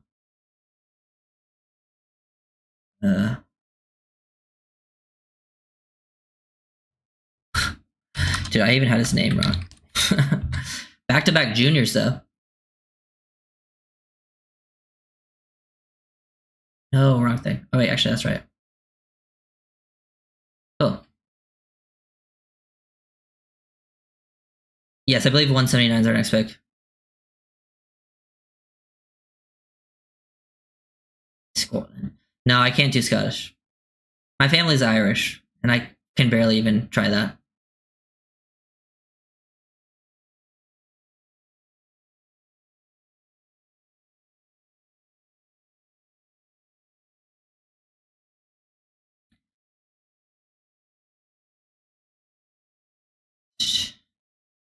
Yeah, I do agree. Philly definitely takes good players. I do have a question though. Have you guys, have any of you guys like watched film on Trader or Marshall Jr. yet? Like, does anyone have a good idea of who they are as players?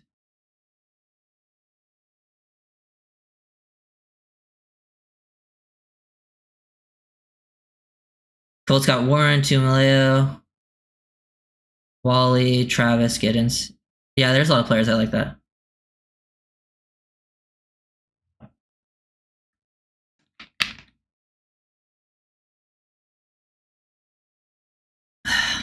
No, none to both. Okay.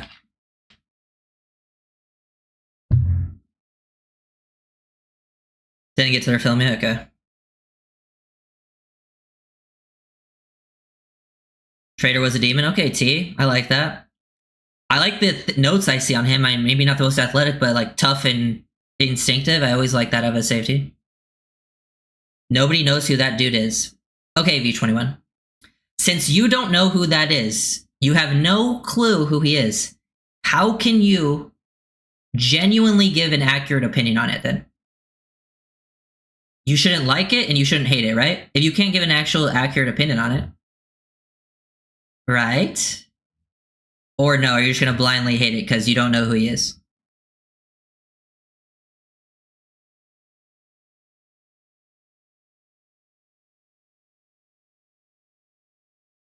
Nope, haven't watched any film on these two clowns.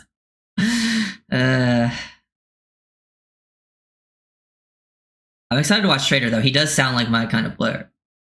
Jason Marshall Jr., I've seen some, and I remember him being athletic, but a kind of a developmental guy.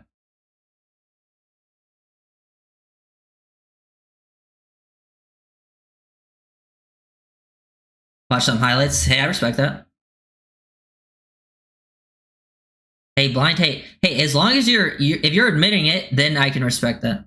I can respect that more.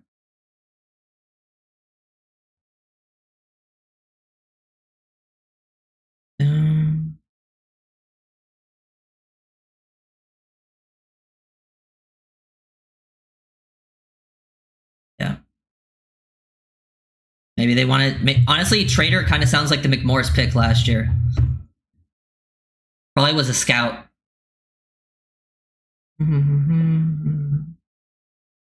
I'll definitely have to get those videos out tomorrow. Same with Jordan Phillips. Yeah. Definitely doesn't seem like a middle of the field type safety. Have the athleticism and range. Probably not going to match him up in mand. 5'10", 465 is all I need to know. Hey, good for you, man. I'm glad all the work you put into that one. Came up with that opinion.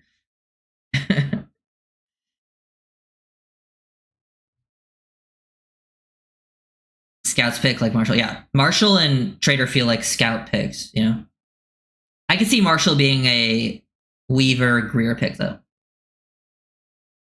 Usually those like tough guys, maybe guys who are a little unathletic, those are typically scouts guys. They're like, oh, I love his toughness.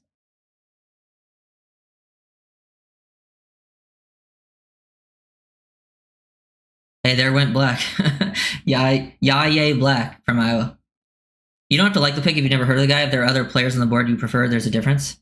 Oh no, I can definitely respect like being like, oh, there were some other guys I want being disappointed. But then you should come to the realization and be like, okay, now I should actually put in some research and look up the player to see if that my initial feeling was correct. But then continuing to just be like, no, this sucks. He's horrible without actually putting in any of the work. That's when I actually have a problem. And then people act like they know everything when they literally know zero about them. That's why I'm sitting here like, I have no idea. I have no idea if the pick's good or not yet because I have to watch the player. I can tell you about Kenneth Grant. I can tell you about Jonas Savanaia. And I can tell you about Jordan Phillips. Yeah, Marshall did have a lot of hype 2 years ago because 2024 he dealt with some injuries. Gassed into the Chargers.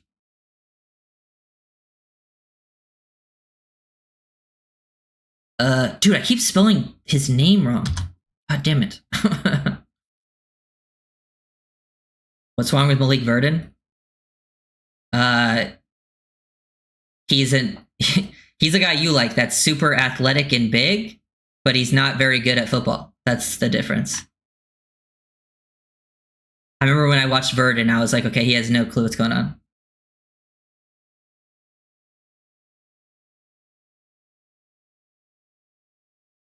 Gadsden. Good for him.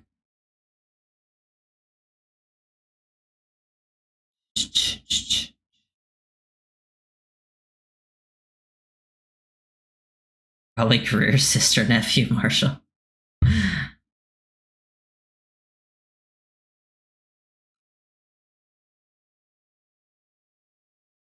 Dun, dun.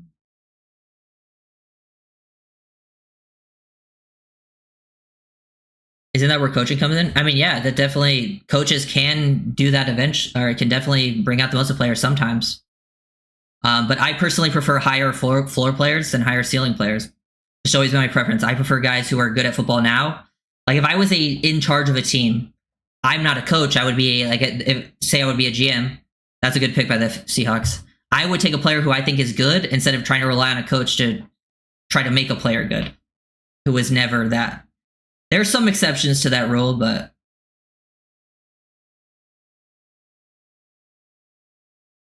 Haas or Conyers at tight end, I would be down for that.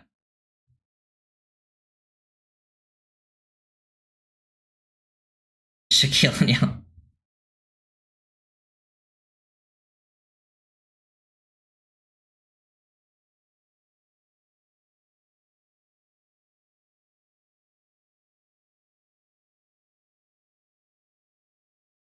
Yeah, I like players with high floors, but the reason I like guys like Kenneth Grant and Savanaia is I think they're high floor players, but also have high ceilings. And then Jordan Phillips, I see a high floor player, maybe not like a crazy high ceiling, but like good floor. And then Marshall Jr., he seems like he's going to be more of a high ceiling guy, but still have to watch the film to confirm that. And it seems like Trader, from what we've heard, seems like more of a high floor guy, less of a high ceiling guy. But that is a good pick for Seattle, Horton, Colorado State. I feel like I missed picks, but maybe I didn't.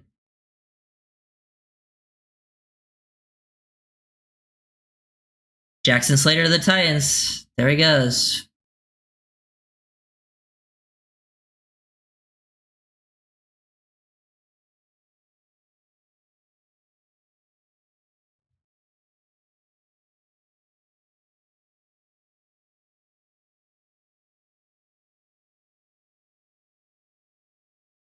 Okay, yeah.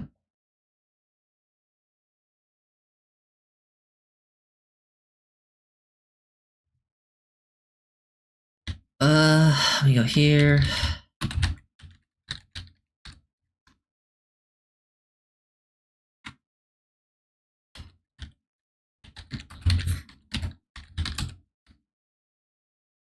What is that? Okay.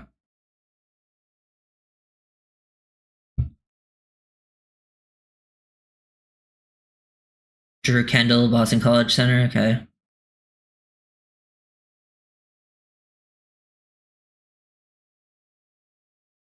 Oh no, we're talking about Wonderlicks in the chat. Oh god. The most pointless test of all time.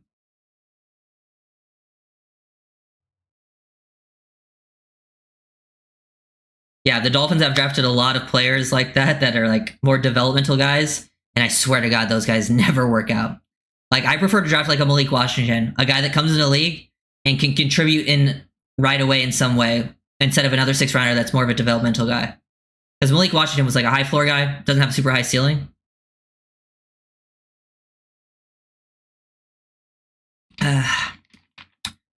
But I don't know. I'm excited to watch these players.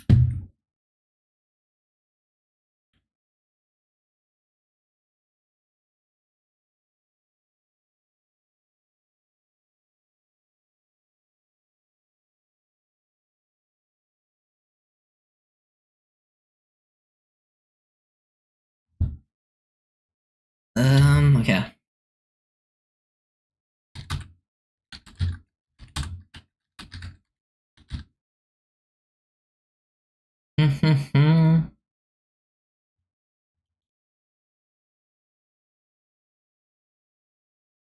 I wouldn't want a QB with a low Wonderwook. So you wouldn't want Dan Marino? I believe Dan Marino had a 15. So did Jim Kelly. Wonderlic was like the most like it has like no track record of proving anything high. There's guys with high Wonderlicks that were very good, but also guys with high Wonderlicks that weren't good. Guys with low Wonderwooks that were bad. Guys with low Wonderlicks that were good. Pretty much means nothing.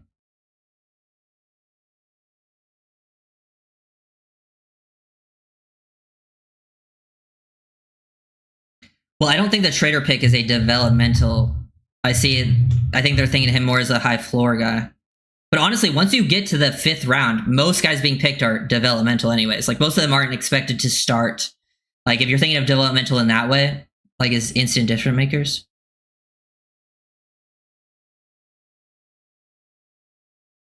Where'd you play CCR? I played in high school. I was first team all league. Played against a lot of pro players. I didn't play after that because I didn't want to.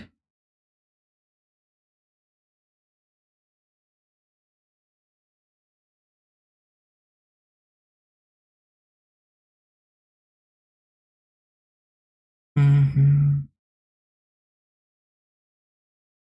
Dan got crazy abilities, huh? Dude. That's so funny.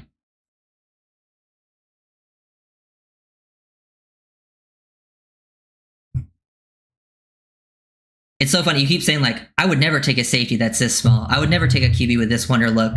And then I tell you one, and you're like, well, that guy's good. That's my point. If the player's good, the player's good. That's like you're proving my point with exactly what you're saying. If the player is good, it doesn't matter what the Wonderlick is or how small or tall he is.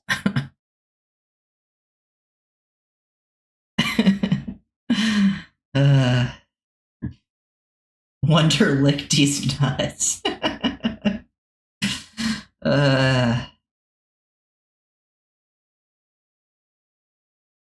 Andrew Van Ginkel and Rashad Jones in the 5th. Was Van Ginkel the 5th? I thought he was the 4th, but he might have been the 5th. That would be nice.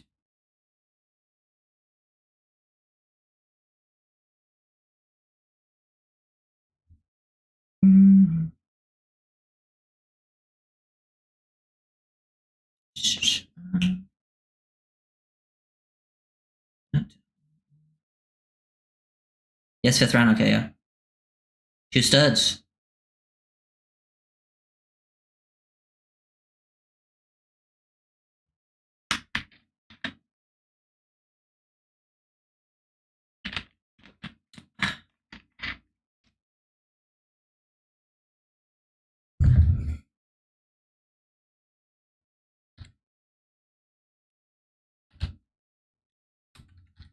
Bears. Chris Paul Jr. could have been our banking. I don't really see. I think Chris Paul Jr. and Van Ginkel are very different players. I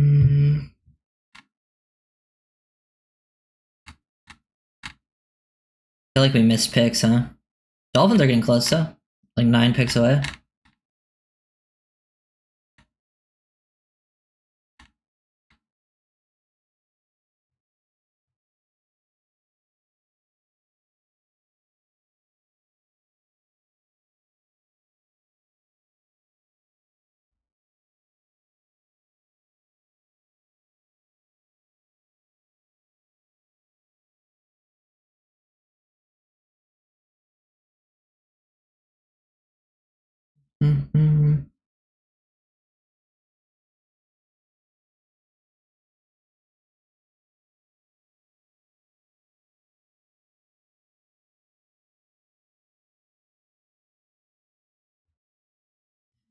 V21, do you think I am saying big players are bad? Is that what you think I'm saying? Is that what you are processing from the words that I am saying? Because that is not what I'm saying at all.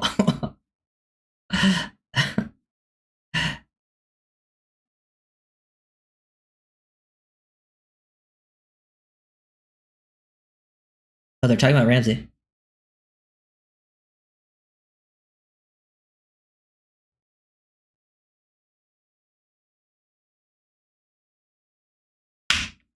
Nothing, pretty much.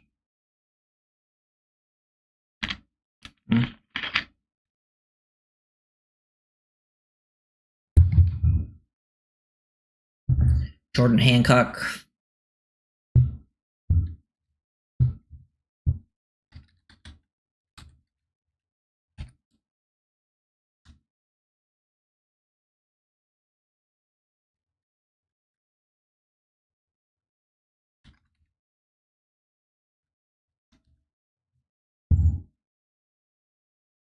That's an issue.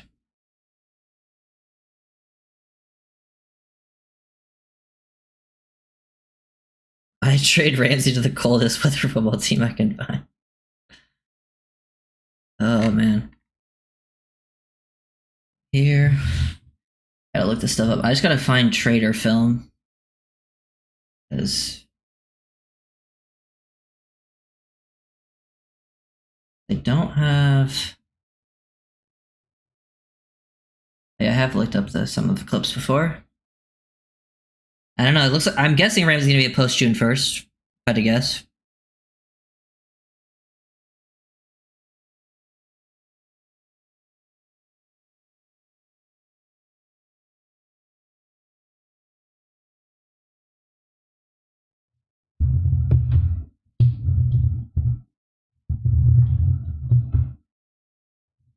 Yeah, they're not gonna get a pick this year. They might as well just post June 1st, right?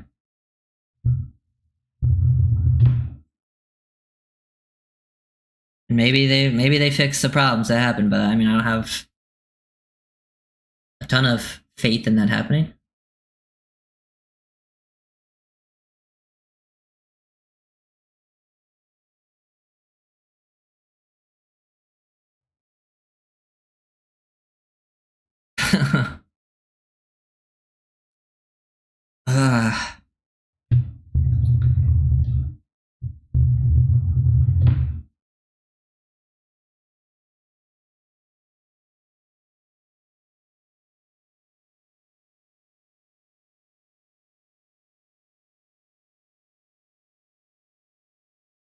So this is from Eric Galco. He's the guy who runs the Shrine Bowl, where they had Jason Marshall Jr.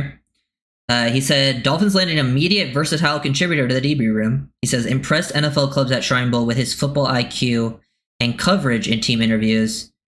Had a very busy week. He's listed at 6'185". He finished 97th percentile among CBs in the RAS. Would have been a 4th to 5th round pick last year, and if not for injury during the season, was trending to be a top 100 pick. Great value for the Dolphins. Could be wrong, but that is just what that's what the director of the Shrine Bowl had to say.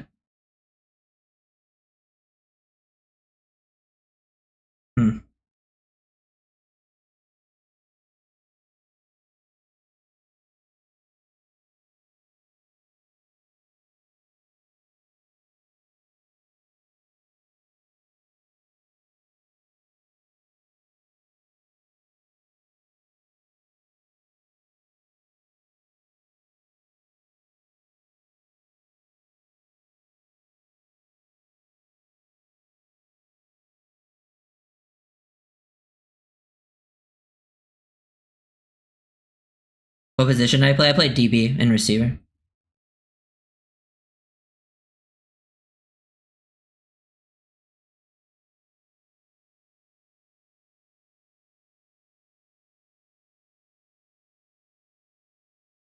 Hmm.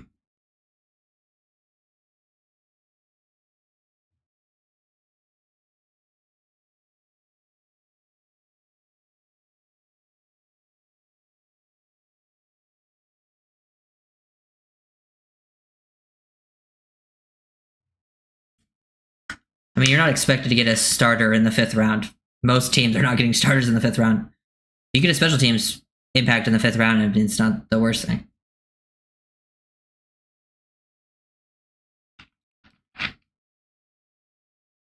There goes Frazier. Honestly, I think this is where he should have gone. I know people are saying he fell too far. I think him going in the 5th round is pretty appropriate. I think the NFL agreed with me on that one.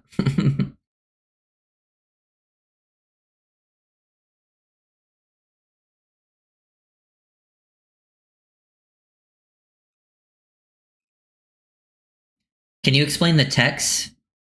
Are you talking about like techniques for like for defensive linemen? Like what I mean by 1 tech, 2 tech, 3 tech, that type of thing?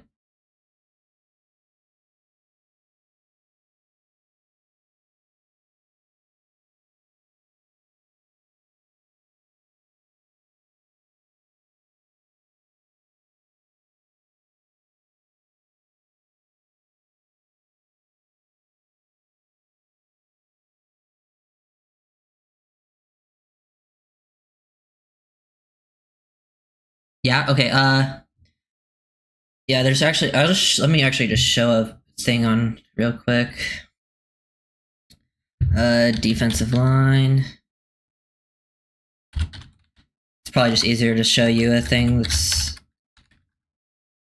it's easier if you visualize, able to see it. Images.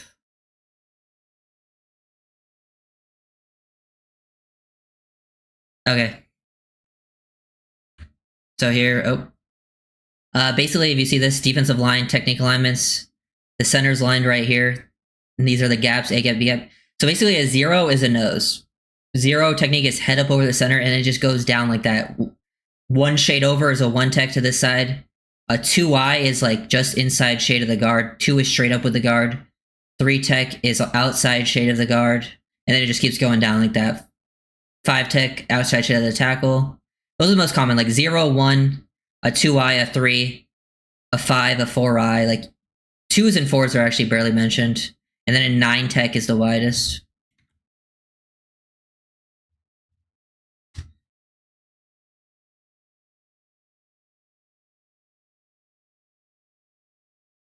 Yeah, QB at this point I'd be fine with.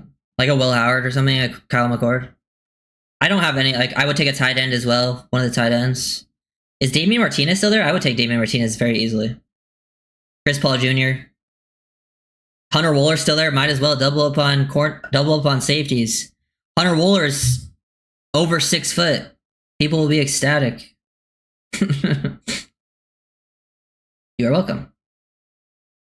Wide 9, yes, that is usually when people call it a 9 technique, they usually typically call it a wide 9 because they're super wide.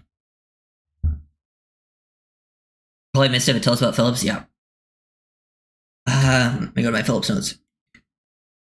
Honestly, let me just pull up some clips again. Mostly played 0, like played a lot of nose, 1 technique. I think he's got some good initial quickness and explosiveness. I expect more of an impact as a run defender early on in his career, like being able to exchange gaps like that. He's only 20 years old as well. Really strong. Wouldn't say he's like the most athletic guy ever, but he, flashes some stuff. And if he does create an impact as a pass rusher, it'll be with that, like just out physicaling you. I think, still needs to develop some moves there. But he beats blocks, is disruptive. I